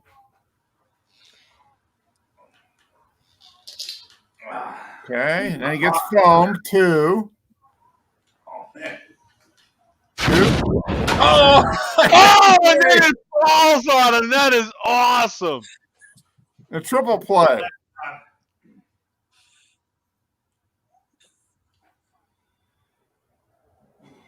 Live TV. 3 of them I bought from one store. All shook up, dog.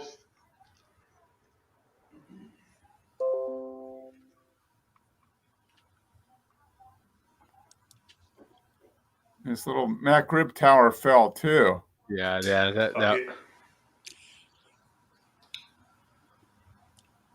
And actually, that's the only malt liquor that he drinks the rest of the video. He eats his Mac ribs, but he does not finish that 40. Oh, he doesn't? No, that 40 is untouched for the rest of the video. Oh, wow. Huh. So we know what was more important then was the Mac ribs, not the 40. Yeah, well, he came up short on the last video, so yeah. Untouched. Wow. Now how classic is that? Right as the phone comes up on the malt liquor, his Mac rib box tower collapses too. Yeah. Look at that. The cap stayed on crooked, mind you. And look at that. It is still foaming, yeah. Still right I wonder if he's there. got like an infected malt liquor. Well, they're all infected. I mean, all malt liquor bottles are infected. Dwarf himself was going, yo, look at all that foam. Yeah. That's like the ghost of Dorf in there. Yeah, this is great. I swear, that first part was awesome. That was freaking classic. That was classic, yeah. I mean, that is, yeah. So, yeah, as of now, we still do not have a Saucy Saturday review uploaded from him. Okay. I'm sure we'll get one. Yeah. But, hopefully he's a little more prepared. If he does one tonight, a spur of the moment, hopefully he's a little more prepared before he jumps into it. Yeah, hopefully he is. We had to tack that on to the end. Yeah, that was great. That's a good one. Yeah, that's a classic. And I will say he's got the Corvette nice and polished and shined up. I mean, it's looking good. Yep. It's a good looking Corvette. And we'll give him credit there. Oh, he says he's uploading right now. Okay. There we go. Oh, he said right now instead of right meow. Okay. Right meow, yeah. Yeah. So I would recommend to the chairman Melinda's what is it? Sweet and sticky Melinda's sweet and sticky, huh? Wow. Ooh, yeah. Sweet and sticky Asian sauce, I think. Ooh. That's what Billy D likes. Well, thank you, Billy D. Like the sweet and sticky. Oh, yeah. This year expired Colt 45 high gravity is done as well. Was it refreshing and delicious? It was tolerable. Okay. Exactly. Well, that's better than you said on a few of them. So I think the extra alcohol probably hides some of the faults. I don't know. Actually started tasting a little sweeter the more that I got into it. I'll be right back. It's that high fructose corn syrup they add when they make it. But I'm coming down to the end of the different Colt 45. So I still have 40s of regular Colt 45 old label and new, 40s of the double malt old label and new, and a 24 of the old label. So we've got what, 6 more weeks if we do a show on Christmas, right? Yeah, I think 5. Yeah, maybe 5. 1 more in November and 5 in December, I think. Yeah, and if we do a Christmas show, I do have a special malt liquor set aside for that, which is not a Colt 45. Oh, okay. We have to talk to Joe about this, but what I was thinking, if he's going to do Friday shows in December, I thought if you don't want to do a show on Christmas Day, you could maybe do a pre-recorded show before or after one of the live Friday shows. Possibly. Yeah. So yeah. That might be something to think about. Yeah. Oh, audio. I got to unmute. What are some of these? What's this one here? Gain 60 pounds and get 8 more tats? What? Oh, wow. Luke Bag, lesbian. What? He gained 60 pounds and got 8 more tats. Okay. Oh my God, that is too much. And 40 ounce, what is this? Wigger Ben backup channel? White Saturday? Yeah, that must be an inside. Raider Ben, I guess, is not doing his Raiders chat, his Black Saturday live streams anymore on his main channel. It's on his backup channel. So you got to learn the code, Joe. Oh, okay. Well, I hope to never learn the code, but that I'm glad we have a malt liquor reporter here to help us out with that. Yeah, I'm a translator. Exactly, the translator. We need someone to translate this stuff. So what we have not now, I didn't get to monitor the comments here. Was there any sort of update from our said hurt friend that maybe he's coming back in the second half? No, so far, no. So I would say right now, I would have to say his return is doubtful. Yeah, he is doubtful. Yeah, he's now gone from questionable, downgraded to doubtful now. Yeah, I would have to say so. We got to put him on the DL, right? Yeah, he is not. What's the baseball term for putting it? You're not even. It used to be the disabled list, but we can't. They changed it because of political correctness. It was the disabled list for 100 years. Yeah. What is it called now, Mark? Is it injured reserve? No, that's football. I don't even know. It's sick. I still call it the disabled list. I still call it the disabled list. So cancel me. I don't know. Yeah, give me a break. Can't keep up with all this offensive stuff. Too offensive. I can't keep up with it all. So I will be back, and then I'm going to enjoy. Yeah. Oh, okay. Yeah. So I'll be interested to hear your thoughts. I'm sure you'll enjoy it. It's. I better enjoy it for how far I traveled for. Yeah. I was just gonna say, yeah, it better. You know what I'm saying? I'll be interested to hear if it was worth it. Was what I was gonna say. That's for as far as Bum went to get that beer. Let me see, where could I have gone? I could have driven to the Sierra Nevada brewery. Yeah. In North Carolina and picked it up directly off the line. Right. Yeah. And that would have been less than actually from here to Asheville is about 180 miles. So I would have driven less than Bum. I could have gone to the brewery. Yeah. Just crazy. Yeah. I I thought, well, if he doesn't find the bottles, then I was gonna, try to go to my different Total Wines to find bottles for him because they were showing bottles here. Oh, okay. Yeah. So I was like, well, between 2 or 3 different Total Wines here. Yeah. And I haven't gone to the Total Wine. I haven't looked there. Yeah. But I'm glad Bum found the bottles. So you just showed us the bottle, so you obviously found it. What was your experience with your first Total Wine first? Let's talk about that. We have all been to Total Wines for many, many years now, but that was your experience. That was your. Yeah. Well, I mentioned to you guys earlier, I'll say it again.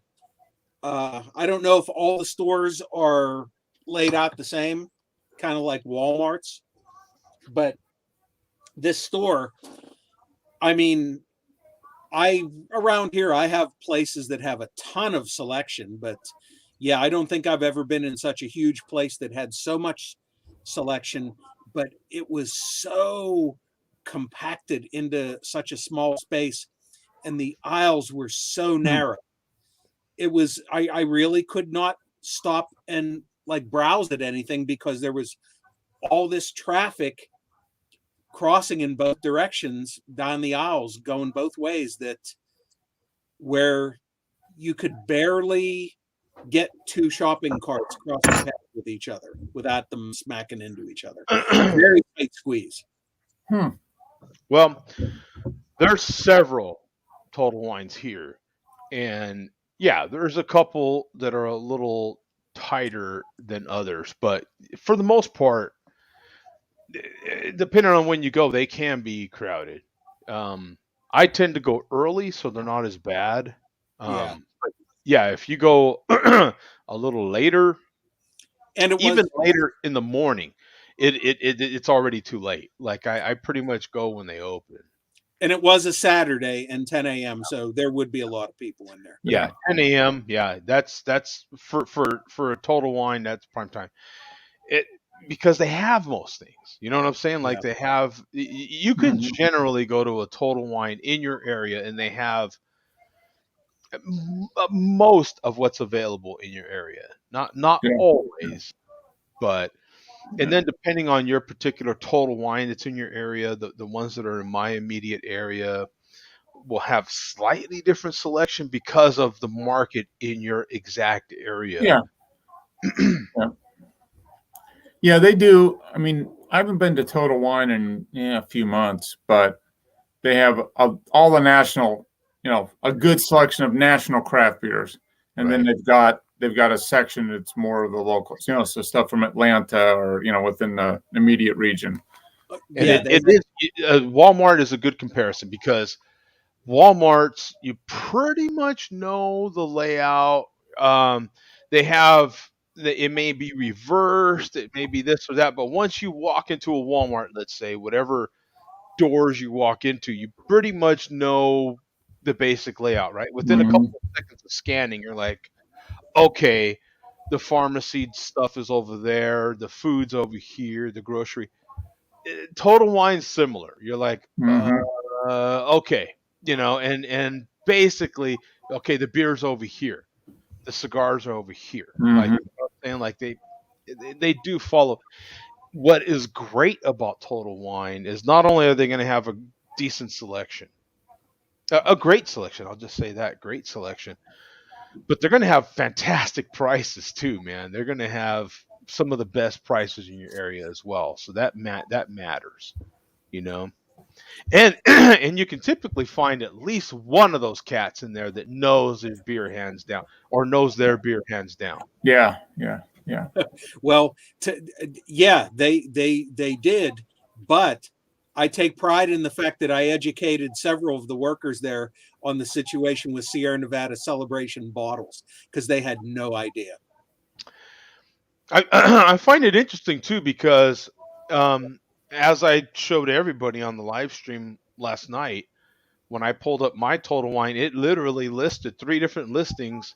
Well, 6. There were 6 listings.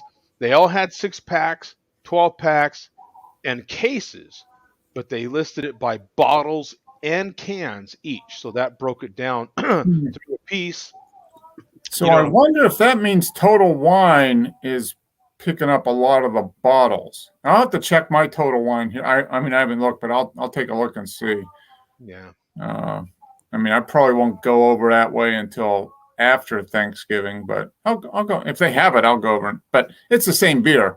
I mean, I'm not collecting bottles like you are, Bum, but I mean, from your standpoint, if you want to get the bottle, it does have a specific neck label.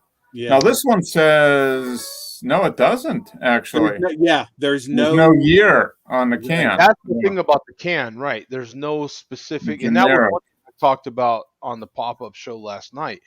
There's no specificity on the can as far as like the only thing that's specific is the can date. Yeah, that's the only way you can tell which can is what. I can understand why they're not putting the date on the cans because you have the cost of that printing of changing it every year on whatever artwork goes onto the can versus your 3-cent. Yeah, just a piece of paper. It gets stuck on. Yeah. Actually, I would bet the cost is very similar because if you come up with a label for the can, all you're doing is filling in a different date. Like you leave that, and all you're doing is putting in a different number in the same space on the printing of the can. Versus with the bottle, it's literally a different physical label going on the bottle. Yeah. You know what I'm saying? So I would imagine the cost is or maybe they're just figuring that they're going to have the bottles be the special one with the actual date on it, Well, that was my main question is what happens next year. Now they Right. decided to do the both this year. Yeah. What happens next year? Do they get rid of the bottles entirely and go to the can with a date on it? You know? Do they I'm do going to a hang on to this tall boy? one and see what happens next year. Yeah. Do they do a tall boy? Do they do a 16-ounce can that perhaps has a date on it? Yeah, you can get You know a what I'm saying? 4-pack of 16-ounce cans or something. You know? Right. Yeah. Maybe they do dual cans. Maybe they do a 12-ounce can and a 16-ounce can. Yeah. Maybe they perhaps even go to a 22 or 24-ounce can. Yeah. That, you know what I'm saying? So I'm kind of curious about. Maybe they'll go to a 40. No, that'll never happen. No, let's not get 40 crazy. of Celebration Ale. Yeah, let's not get too crazy. No, but I next year canning will be. I would bet next year bottles even more rare. If even existing at all. Yeah. Right. Yeah. This could be the last year of the bottle. It could be. Yeah. Period. I wouldn't doubt it. Yeah. I mean, look how okay. That is one thing that the pandemic has given us, right? Pandemic has given us widespread delivery, much more openness with some of our liquor laws that were tight forever with no forgiveness in sight, no loosening up in sight, and now we're getting that in a lot of our areas. I.e., Pennsylvania is one of them. And another thing is cans. Cans are just everywhere now. And in my opinion, thank God, because a lot of our craft breweries in our areas are now canning automatically because they want to stay in business, and they figured that, hey, let me get this stuff in cans and get it out there to people. Let me get this in cans and I can deliver it. You know, I have a better shot of being a successful brewery if I can it and make it in a package that people can accept, and canning is the way to go. Like Zach says in his area, he was one of the first to tell us about all the different mobile canning and stuff that's happening in the Denver area. Boy, I would just think that to get a bottle by in the next 12 months from now is going to be even rarer. Some of those special batches that come in, I don't know, the 750 milliliter bottles might be even starting to head towards some kind of special can. Yeah. Oh, you can see it slowly. Yeah. And I get it. I don't know how would I feel about a beer that has always been Celebration of one of them. But what about some of our oh my God, how am I forgetting the name of that? Those, oh my God, the barley wines. Barley wines are pretty much, there's a couple that are canned, but they're pretty much always some specialized wax dipped bottle. What if barley wines start coming in some kind of tall can? Yeah, I'm trying to think of however many barley wines I've ever seen canned. Not too many. Not too many. I think, does not Oscar Blues do a barley wine in a can? I'm not going to answer because I don't want to be wrong. No, I don't give a damn about I'm sure it's very possible. I'm wrong all the time. I'll be wrong. Yeah, I don't care. But I'm just throwing it out there. Food for thought. Just like, because I would imagine the minute I start saying there's no barley wines in cans, some idiot will get in the chat and go, no, what are you kidding me? There's this beer, there's that beer, and you know what I'm saying? So I would imagine there's probably 2 or 3, that are in a can somewhere I just can't account for. Yeah. But boy, in the next 12 months, I would venture to say that, some of the wait, now that you mention it, I actually think I have a canned barley wine out in my fridge. Can you name it? Do you remember? No, I can't name it, but I believe it's out in my fridge. I'm curious. I'm really curious. I'm gonna have to look it up. When Mark comes back, I'll go look for it. I'm looking it up. Canned barley wines. problem is, you know what? As a matter of fact, how many? I'm not a wine connoisseur at all, as you know. But look how many wines are coming in cans now, right? I mean, I go down the aisle. I don't pay attention to wine, so I don't either. But when I'm in my grocery store looking at the beers, the wines are the opposite side of the aisle, and there is a ton of cans, wine in cans now, right, Mark? While you were gone, I was saying, boy, barley wines are one of those styles that you might be able to name a beer or two or maybe even three that are canned currently. But overwhelmingly, that is a style that is in big bottles. The next 12 months, I would say, I wouldn't doubt if 50% of those same beer. Look at one of my favorites out of the West Coast over there. You know, that famously has that fantastic barley wine. I would bet some of these beers start ending up in, you know, big, sort of tall, whatever size cans. Mm-hmm. No, I mean, there's no different. I think whether it's in a can or bottle, it doesn't really make any difference to the flavor. And cans are probably less expensive, especially when you consider shipping and cost, because they're lighter weight. Mm-hmm. You know, and you pay by the pound when you ship. You know, so if you can ship it in cans, you can fit an extra, 50 cases in a trailer compared to before and pay the same price. That's an extra, few percent. Makes a big difference. Now,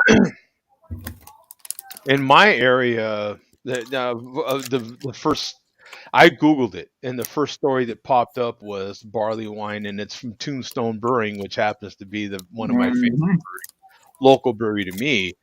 But they canned a series of barley wines, 5 of them. Now, I'm kind of excluding those. I'm talking more the big boys, some of the people that at least Sierra Nevada.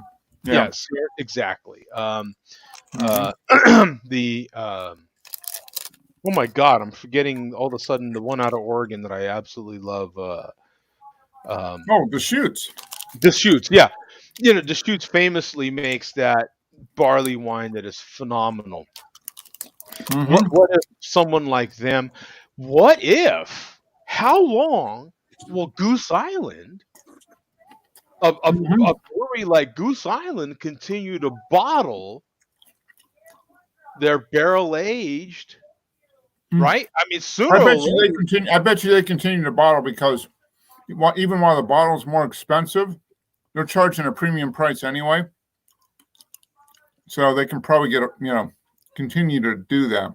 Well, they all are. I mean, they all, barley wines are that style. They're that style. But I would think, I would bet by this time next year, when it's all coming into 12 months from now, I would bet half of them are canned. I would bet half. You've already got your specialized cans now that are 19.2 ounces or some crap like that. What is that size? Some weird size, right, Mark? It's like 19.2 or what do you got there, Bum? Found it after saying I wasn't sure if there were any. I had one in my fridge. Oh, Heretic Brewing Monster Cookie chocolate chip barley wine. Oh yeah, sounds good already. Beer with chocolate chip cookies and natural cookie flavor, 11.5%. And this was either canned or expires on October 2nd of 2020. Probably still really good. Yeah. I'm guessing if it's a barley wine, it did not expire in 2020. So there's the one canned barley wine that I know of. Barley wines are typically that style that is like best after a particular date. Like if when they put a date on it, it's typically like best after this date, But yeah, this has obviously been in my fridge for a while. I've been kind of scared to open this one. Yeah. I still have four Bigfoot from 2019 and 4 from 2021. So I have to start. Yeah, Bigfoot's a good example. Yeah, Bigfoot is 12-ounce bottles. Yeah, 12-ounce bottles. Yeah, still not canning Bigfoot yet. Mm-hmm.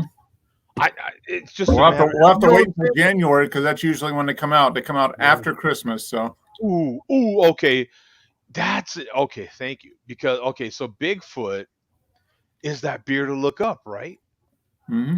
Right. See, they normally get released like in January so the 2022 will come out in January, and I bet it's still in a bottle, but maybe not. Yeah, this is. Yeah, I was just looking over. It's not in a refrigerator. It's just sitting on the floor next to the beer fridge. Would that be 2021 or 22? Well, no, 2021 is the most recent one. Yeah, so you won't get the next one. Will come out in 2022. It'll come out next year. Right. I mean, I'm going to Sierra Nevada's website right now. I mean, if they're already doing celebration.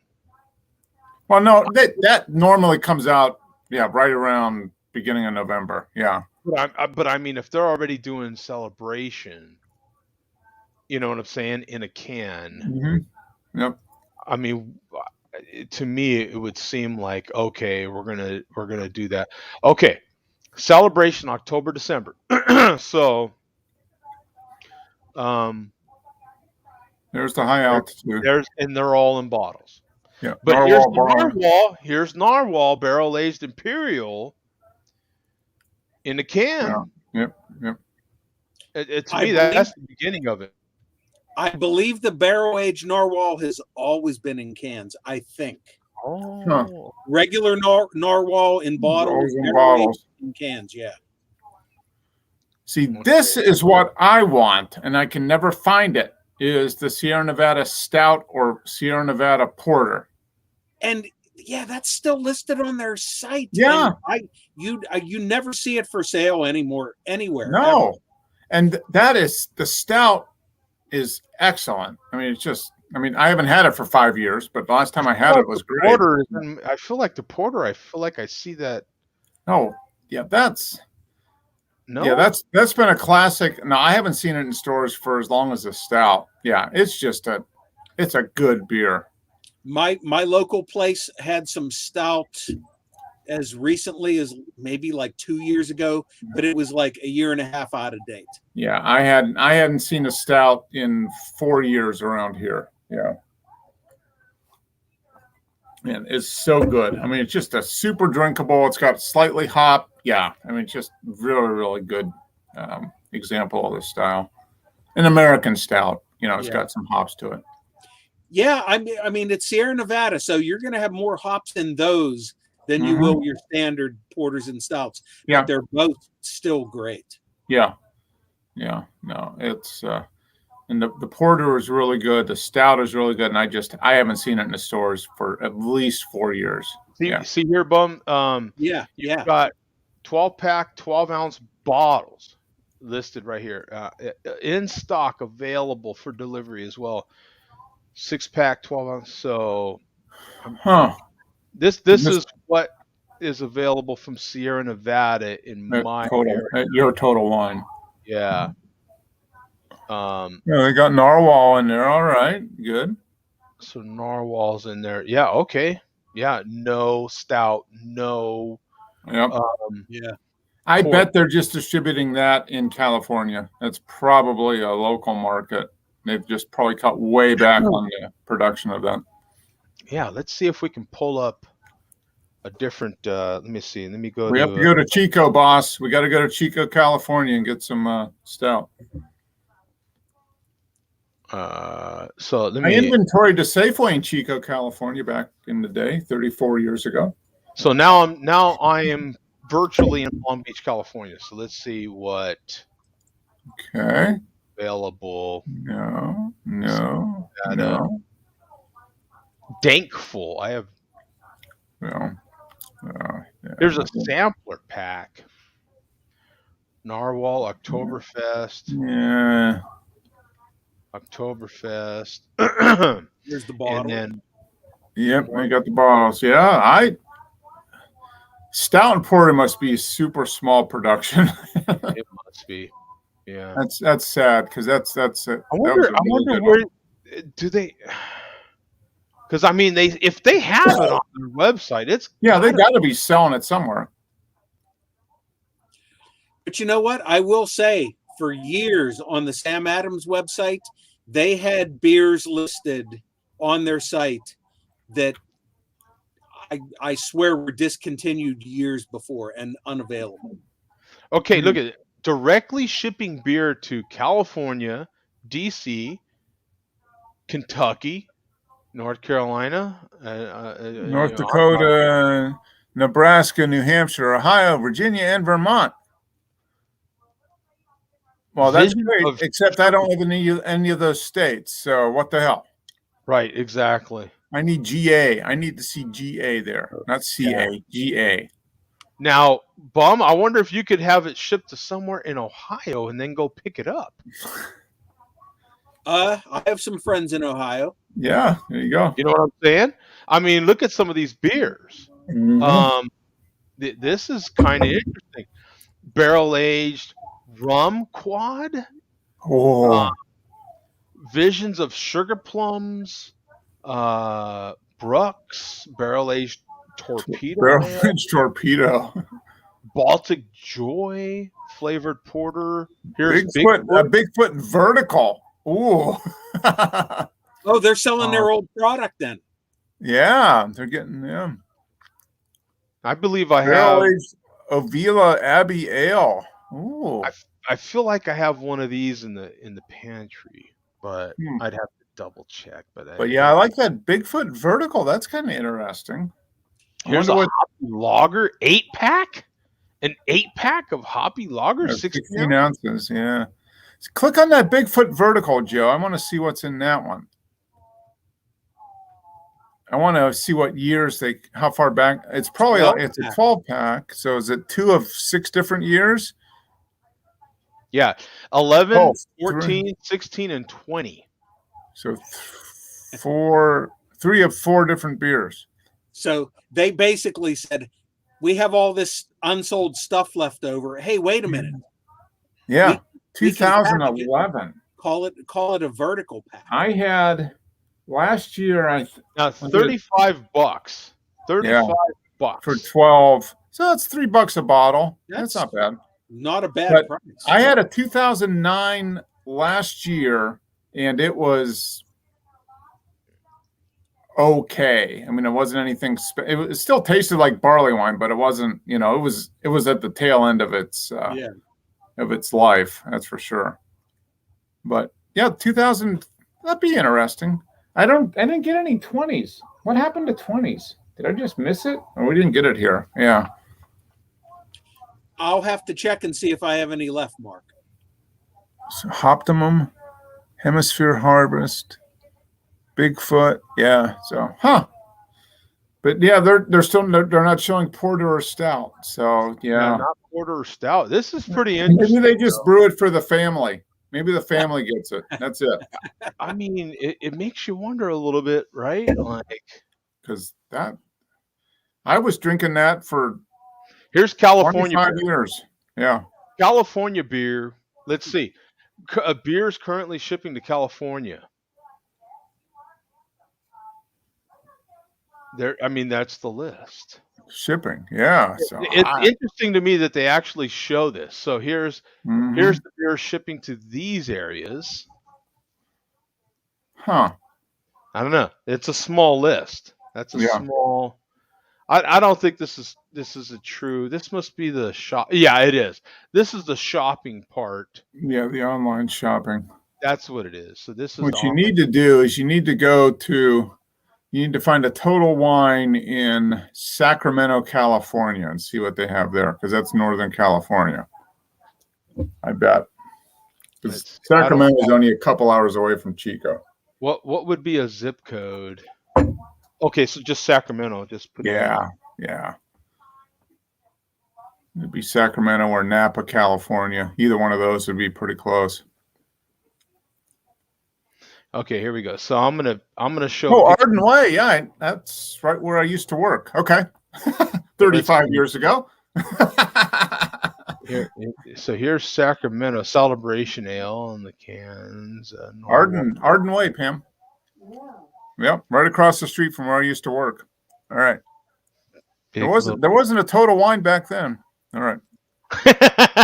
Not back then, right? There was a really good Chinese restaurant. Yeah, we got 3 pages here. All the other ones had 2 pages. So yeah, see, bonus. Page. Oh, here's the Chico.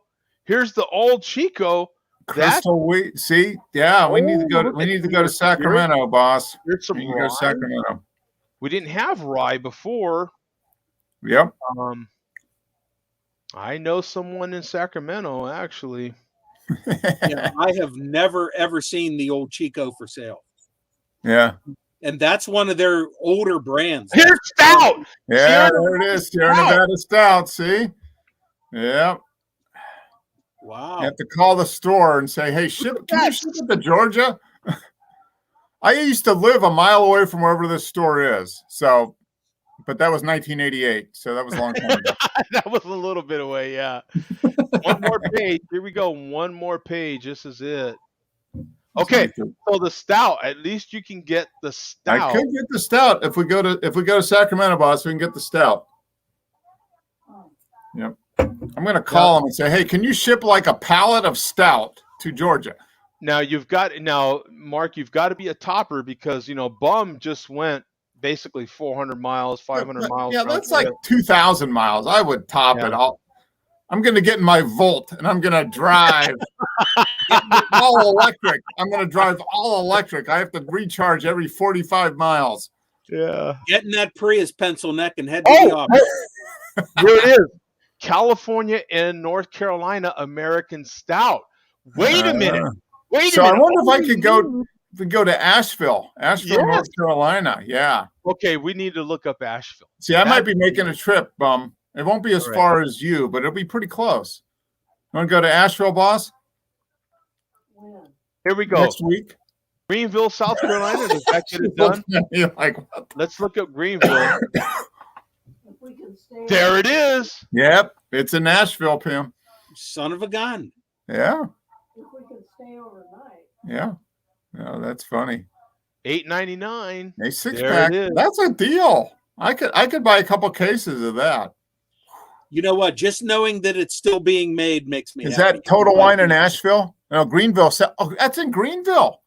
Oh, that's only a couple hours away, boss. That's halfway to Asheville. I mean, that's just up 85 once we get past the cluster that's the Spaghetti Junction here in Atlanta and all the stupid people going up 85. Yeah. Wow. Let's see. Oh, yeah, road trip. The Subaru needs a workout. We need to take that Subaru. It hasn't been driven on the road in 3 months.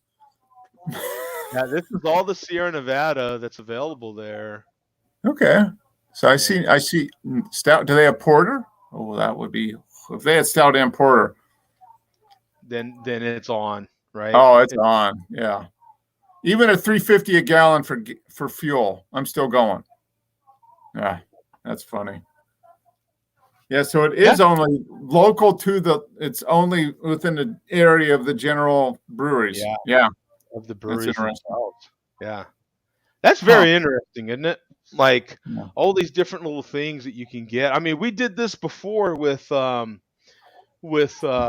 Adams, didn't we? If you were actually in the Boston area, you've got a selection of Sam Adams that is just special. Yeah. Yep. Yeah. And in this case, this is what's interesting is that in the Carolinas, you have a selection that is even more special, I think, than in California, which is even more intriguing to me for Sierra Nevada. That is interesting. Now, you would think that Sierra Nevada, there is someone in this room that was in their commercial. Hello. I mean, that you would think they would hook it up, take care of it. Maybe I still know a guy. I don't know. You think I should? That's right. Yeah, you were in a commercial. Yeah, my 12-year-old contact. Do you think I should break that out? Oh yeah, that's it. Should I see yo. if the email still works? See, Sierra Nevada Stout. I have 3 addresses for you. Sierra Nevada it worked Stout. for the chairman. How did the chairman word that email, Bum? What was it like? Hey, do you remember from like 8 years ago? How did that go? How did he word that? Oh, you could tell Sierra Nevada. Me and you used to have an actual connection damn near 8 years ago. Damn near. I think that's the secret word. Damn near. Yeah. We had a thing going. You remember? Hey, one of these days I'm gonna call you. You know what I'm saying? Ask a favor. You know what I'm saying? Maybe I call on that favor. I didn't really get much. As far as residuals for that. What did they send you anything? Did they send you any swag or anything for that? They actually did. Yeah, I was kind of like, I am not doing this without. You remember they sent me like a bunch of these. But I could say, hey, you know what? I mean, what have you done for me lately? Yeah. You know what? You could show them tonight's show. Yeah. And how much time we devoted to talking about how great and fantastic Sierra Nevada is. Exactly. And how I've been drinking Sierra Nevada since 1986. And how one of the members of the show traveled 8 total hours round trip just to buy hundreds of miles celebration ale in bottles. I think everyone on the show should get at least 2 bottles shipped to them. A case. Sample. You can't talk like that. You have to in terms of samples. Okay. I need 24 samples to make sure it's good. I need 24. I'm a very careful sampler. Yes. 2 samples each, 2 samples of the porter and 2 samples of the stout. And I think that's what's fair. I mean, I agree. 2 times 24 samples. Yeah, 48 samples. That's good. Yeah. 48 samples. Boom, baby. I mean, over 12 years. I mean, that I think that's somewhere about even. Oh, it's only a couple beers, a couple a year. Yeah. Send the paperwork. I'll sign it. And we're good. We're even. Yeah. The Share Beer Executive Committee deserves compensation. I'm gonna call on this favor from damn near 12 years ago. Is that how I should word it? If you don't reply with an adequate response, we have somebody named SWW that we're going to send after you. And he'll waddle into your office and look up to you and tell you to F off, and then you'll be scared, and then you'll. I hope you don't own any horses. Is all I'm going to say. Yeah.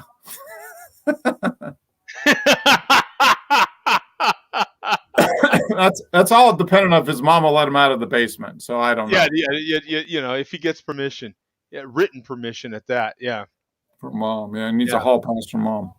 That is hilarious, man. That is funny. Well, it's funny though that they're only selling the stout and probably the porter within a small radius of where the breweries are. Yeah, it's crazy, isn't it? I mean, it's like local. Even, and I brought this up yesterday too, last night. What is fantastic is distributing has gotten way the F better. But you know what's funny? One thing we didn't think about at the time we were talking about, boy, we wish we could get this beer in our area and this beer in our area and that beer in our area. We didn't anticipate the growth of craft beer being what it is now. And the fact that you don't even give a flying rip if that beer is available in your area now, because you've got so many good, fantastic breweries in your local area. You're getting so much good craft beer from your local specific area that it doesn't even matter distribution anymore, really, does it? I mean, speaking of this one we picked up today. I don't know when we'll probably have it at some point in the next few weeks. Peanut butter bourbon barrel aged peanut butter cup imperial milk stout. Oh my! I love the name of that. Stranger Danger. That's Stranger. 13% used for their teaser during sweeps. Now Stranger the next danger. thing they got to do is have a horchata version of that. That's what they got to do next. They have 3 or 4. I mean, this is 500 milliliters, so whatever that is. Yeah. Did you just get one bottle, Mark? I got one bottle. Was $15 for the bottle. Oh, you didn't think about buying a second one, or how small a batch was that? Relatively small, I would think. But yeah, I mean, we'll probably have it. You know, our classic Christmas Eve thing is to watch Trading Places, so we'll probably have that's this. right. Yeah, watch Trading Places. But yeah, I mean, they've got 3 or 4 different ones, you know, different variations. But yeah, this one, bourbon barrel aged peanut. But this is a local brewery, specialty stuff. How big is that bottle? What size? 500 milliliters. Okay, so basically 16.9 ounces. Yeah. See, now next year, do we think that beer is in a can? No. This probably not. For $15, it better not be in a can. It better be in a bottle.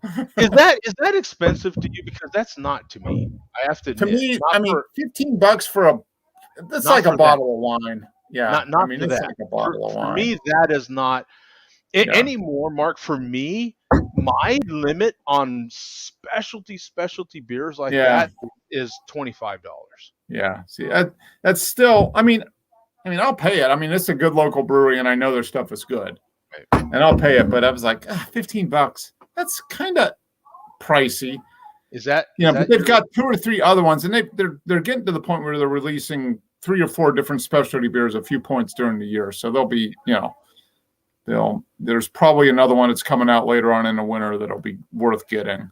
What about? I have a feeling I know the answer, but what about you, Bum? Would $15 for that same bottle be? Yeah, that's a lot. Probably my ceiling. Okay. Yeah. And for the bombers, the really good bombers, I've gone as high as 25. Yeah. I think that's the most I've ever paid, which is why I still have not purchased those Canadian breakfast stouts from a couple years ago. You guys have seen how much I'm willing to pay. They're $30. I mean, they're 30 plus, right? Yeah.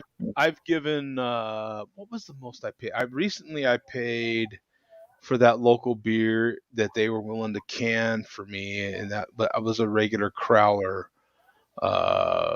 I think it was $30 some. If I'm not. Now, how much did Zach charge you for that beer that we got when we were out there 2 years ago? And that's already been several years ago now. That was 2019. That was 2 years ago. 2 years ago. Okay. Yeah. Was that $35 or something like that? It was something like that. Yeah. Yeah. I honestly can't remember. Yeah, that was the one. Well, no, we can't sell. No, and you're like, no, call Zach. Zach will sell it to me. How much? Like, if it's a matter of, I mean, let's talk, kid. And he goes on the phone and okay, yeah, we can sell you one of those. Yeah, and I'm like, no, please give me a break. Yeah. If money is the only thing getting in the way, then let's talk. I mean, you know what I'm saying? Like, I am not leaving here. I want this. I want to pay you money. Let's talk. You know what I'm saying? I mean, if it's a matter of money, I am not going to let that. He's like, oh, we don't sell. We don't put this in cans.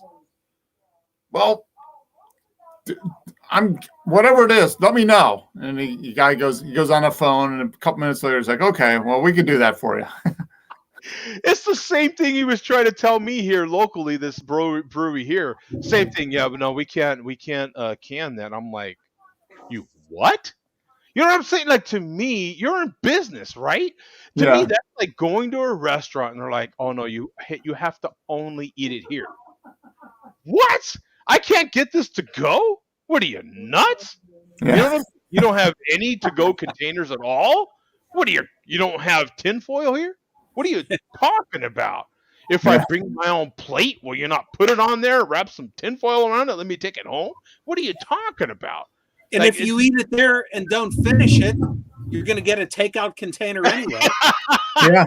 It's just absolutely my brain can't even process. So you order it, take a teeny tiny bit with I'm full. I can't have another bite. Can I get a box? And then I'll bring out a box. Yeah, exactly. Like, what are you?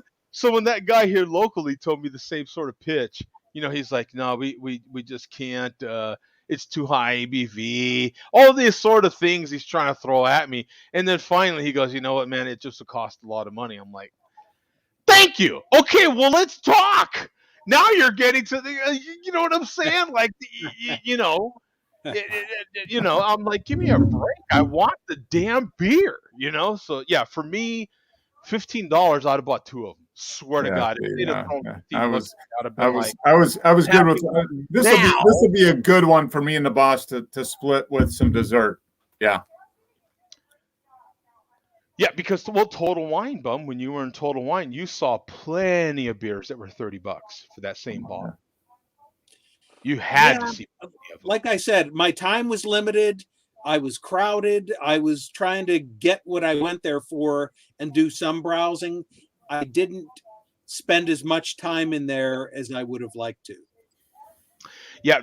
Now, see, if you're into really good specialized beers like that, matter of fact, I think, if I'm not mistaken, I think that Goose Island, that toasted specialized beer that they have this year, I believe that's right around $16, and that's a 16-ounce bottle, maybe. Probably, yeah.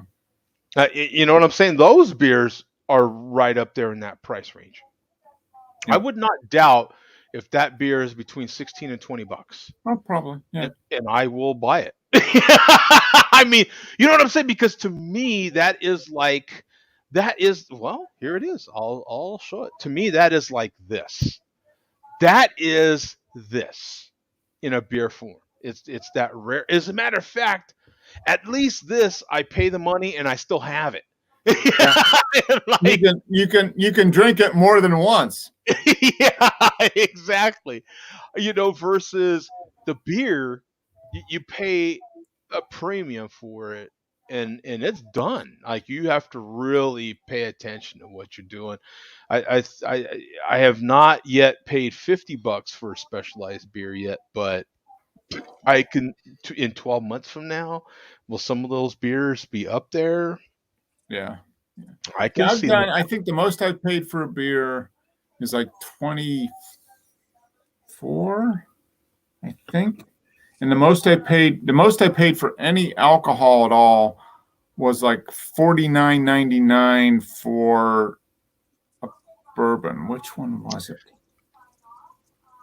Was it an Evan Williams? What was it? I remember it was right at $50, and it was good, but that's low price now. I mean, yeah. $50 for a bourbon. Yeah. Bourbon. You're not even. This was 4 or 5 years ago, and it was, it was really good. But I was like, am I really going to get that much more for a $90 bourbon? I don't know. Probably not. To get a decent fifth of bourbon these days, man, $100 easy. I mean, you can get good bourbon for under $30 a bottle if you get the, But that's that kind of next level, super crafty, super niche. Oh yeah, no, I mean that's a lot, and that's more than I'm willing to pay for something I'm going to drink and piss out. So what's funny? Yeah, I'm a little more picky about the spirits. Like you said, I'm a little more picky about the spirits. Now, we were coming out of our local liquor store yesterday, and I saw a thing at the end. We checked out, we bought our beer, and I was walking out, and the boss was ahead of me, and she just kept walking. She was out the door and already at the car. And I stopped at the end of the counter, and there was this thing that looked like a cactus. And I'm like, what the hell is that? And it was a tequila. It was a tall bottle of tequila. It was like maybe a liter, but it was divided into 3 separate containers within one bottle, and each container had a little tap. Oh, did it really? And each one was a different mezcal. Oh, that would be awesome. It was $190 for the thing, and boss said, I said, oh, if Joe would have saw that, he would have bought it, I'm sure. No, that's But it was awesome because each mezcal was like little different color, so a little lighter and darker, and it each had a little tap, and then a little like an tap at the front, and then an aeration thing at the back, and it was stacked on like 3-on-3 with a wide base, so you could put it on the edge of your table, and people could come by and. Good idea. I'm a really good idea. I am. I'm a sucker for that stuff. It just But I have not paid that much for a spirit yet. That's a lot of money. It's like that'd be pretty cool, but 190. No, if it was 70, I would think about it. But yeah, I have to admit, I'm a little more picky about what I pay for spirits because just like you said in the beginning of this little part of the conversation, like you don't have to spend more than 50 for a decent spirit, and it's not as important to me with the spirits as it is with beer. Mm-hmm. You know what I'm saying? Beer is my kind of priority as far as beverage and coffee. I won't even tell you how much I've spent for coffee. Coffee is definitely the most. I have spent the most for coffee. Ridiculous money for coffee. And the thing with coffee is you can absolutely 1,000% taste the difference. It is, it is immediate. It's just a matter of how much you're willing to pay to taste the difference. For small batches. Small batch stuff, yeah. I mean, it is. Oh, I've got coffee right now waiting on me right this second. That in the beer world, I paid a fortune for. You know what I'm saying? But they are specialized, small batch, barrel aged coffees. Oh, and the thing with coffee is you get the whole aroma. It like fills your whole house, man. Your whole kitchen full of this barrel aged. See, that's the difference when you have a hot beverage like coffee. The heat just. If there's anything in there, just like when you're cooking something, it just fills the whole house. If you pour yourself a stout at room temperature, a really good stout, the only person that's going to smell it is somebody that's within a foot of that thing. Exactly. Yeah. But if you heat that up to 195 degrees like you do when you make some coffee, then it just fills up the whole house. If you cooked with it, if you put that stout with your pot roast, and you simmered it, the whole house would smell. Now, is it drinkable? Maybe if your team would drink it. Oh yeah, he would drink it. Yeah, Team would absolutely drink that. But Team, you know what? To Team's credit, now he hasn't been on in a while, but to Team's credit, that dude spent some money on some spirits now. Yeah, the Old Forester, the bottle and bond stuff. I mean, that's $40-$50 a bottle. I mean, but that's quality stuff. I mean, for what you're getting for that $40 or $50 is probably equivalent to a lot of $75 to $100 bottles. I mean, it's just good. Yeah. See, for me, like the mezcal. But he drinks that stuff down so fast. Fast. It's like, oh, there's $10. Oh, there's another 10. My problem with spirits is that it's Costco. It's the Costco effect with spirits. I mean, I have a hard time spending more than $30 for a bottle of tequila because I know get the Kirkland tequila. $20 I can get the Kirkland bottle and it's phenomenal. Yep. As a matter of fact, it's probably twice as better as any bottle that I'm spending $50 or $60 on. All the basic spirits, the vodka, the bourbon, the tequila, the gin, the Kirkland stuff is the equivalent at least of a solid mid-shelf version, at half the price. So at 20, the classic, liter and a half of, Kirkland vodka that's $19. You compare that to like a Grey Goose at $49 for the same thing. You probably couldn't tell a difference. I mean, honestly, you probably can't tell a difference. No, me and the boss literally agree on, for $16, you're getting a 175 of the best rum you've ever had. Yep. Period. Hands down. It's not too sweet. It's super smooth. Mix it with whatever the F you want. You pick the juice, mix it with it. Phenomenal. That rum is so dangerous. I'm going to have some here in a few minutes. So dangerous you can have it now. Just talking about the rum is making me want to have that rum is, and it's 16, at least in my area, it's 15 something. 15. So that's spiced rum? That's spiced rum? Oh. 175. It is. Yeah. Oh, that's the boss would. Yeah. Hi, boss. Kirkland spiced rum. What if, Mark? What if you took that rum and put your holiday ham in it? You get like 2 bottles of rum, put it in a container, add your holiday ham to it, soak it for a couple days, and then cook that ham. Spiced rum ham. You're welcome. Okay. Yeah. I'm gonna tell you. And then you don't want to waste the rum. Then you serve that to your guests.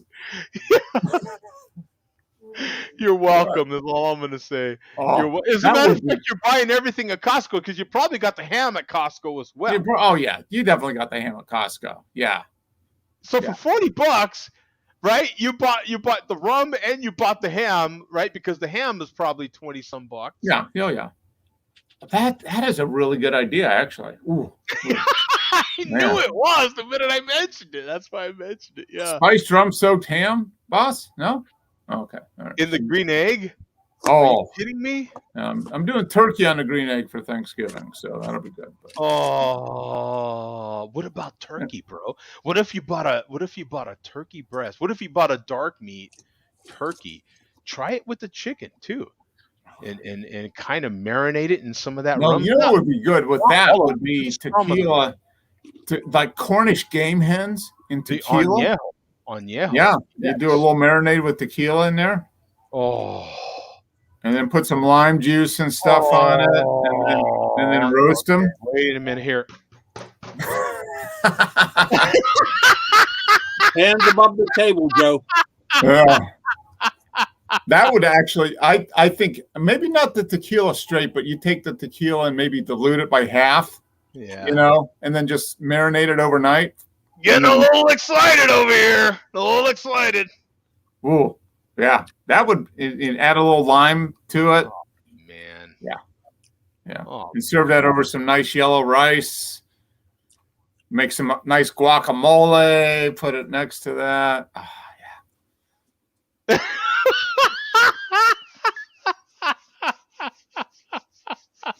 Yeah, I think I've got something figured out for some time here. So, Bum, what do you think about that celebration? I see you. You got a second bottle. Good? I'm on bottle number 2, dog, pulling up. Pulling up. That's right. Non-twist cap here, Holmes. That's a good beer. Yeah. Super so what do you solid. think about this version compared to other versions? Any difference at all? I think it tastes exactly the same as it always has.